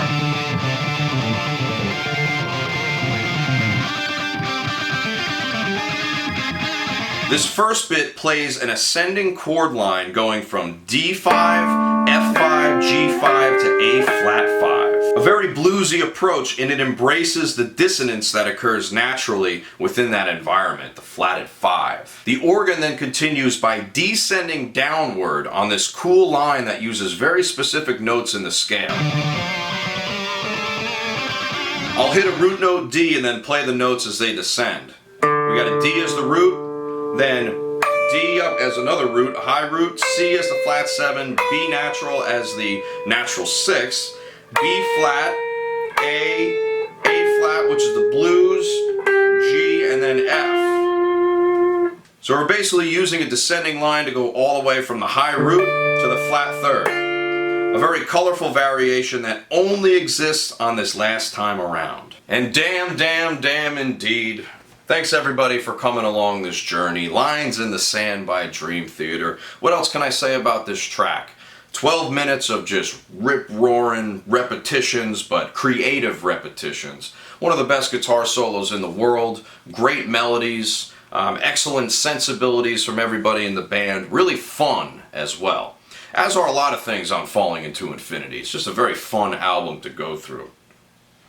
If you'd like to further support the channel and you like videos like this, you want to see me keep making them, you can go onto my Subscribestar or my Patreon pages. The links are in the description.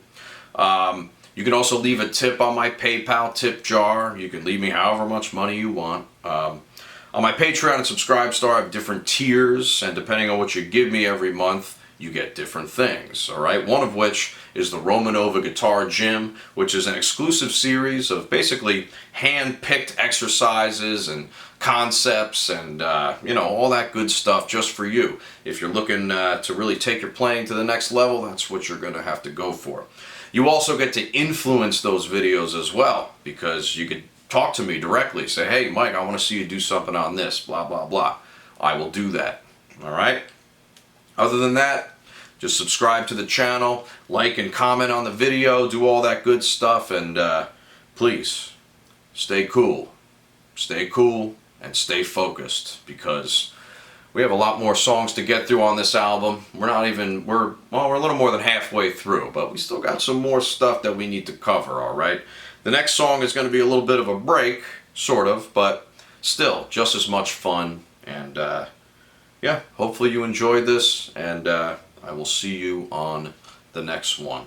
Goodbye.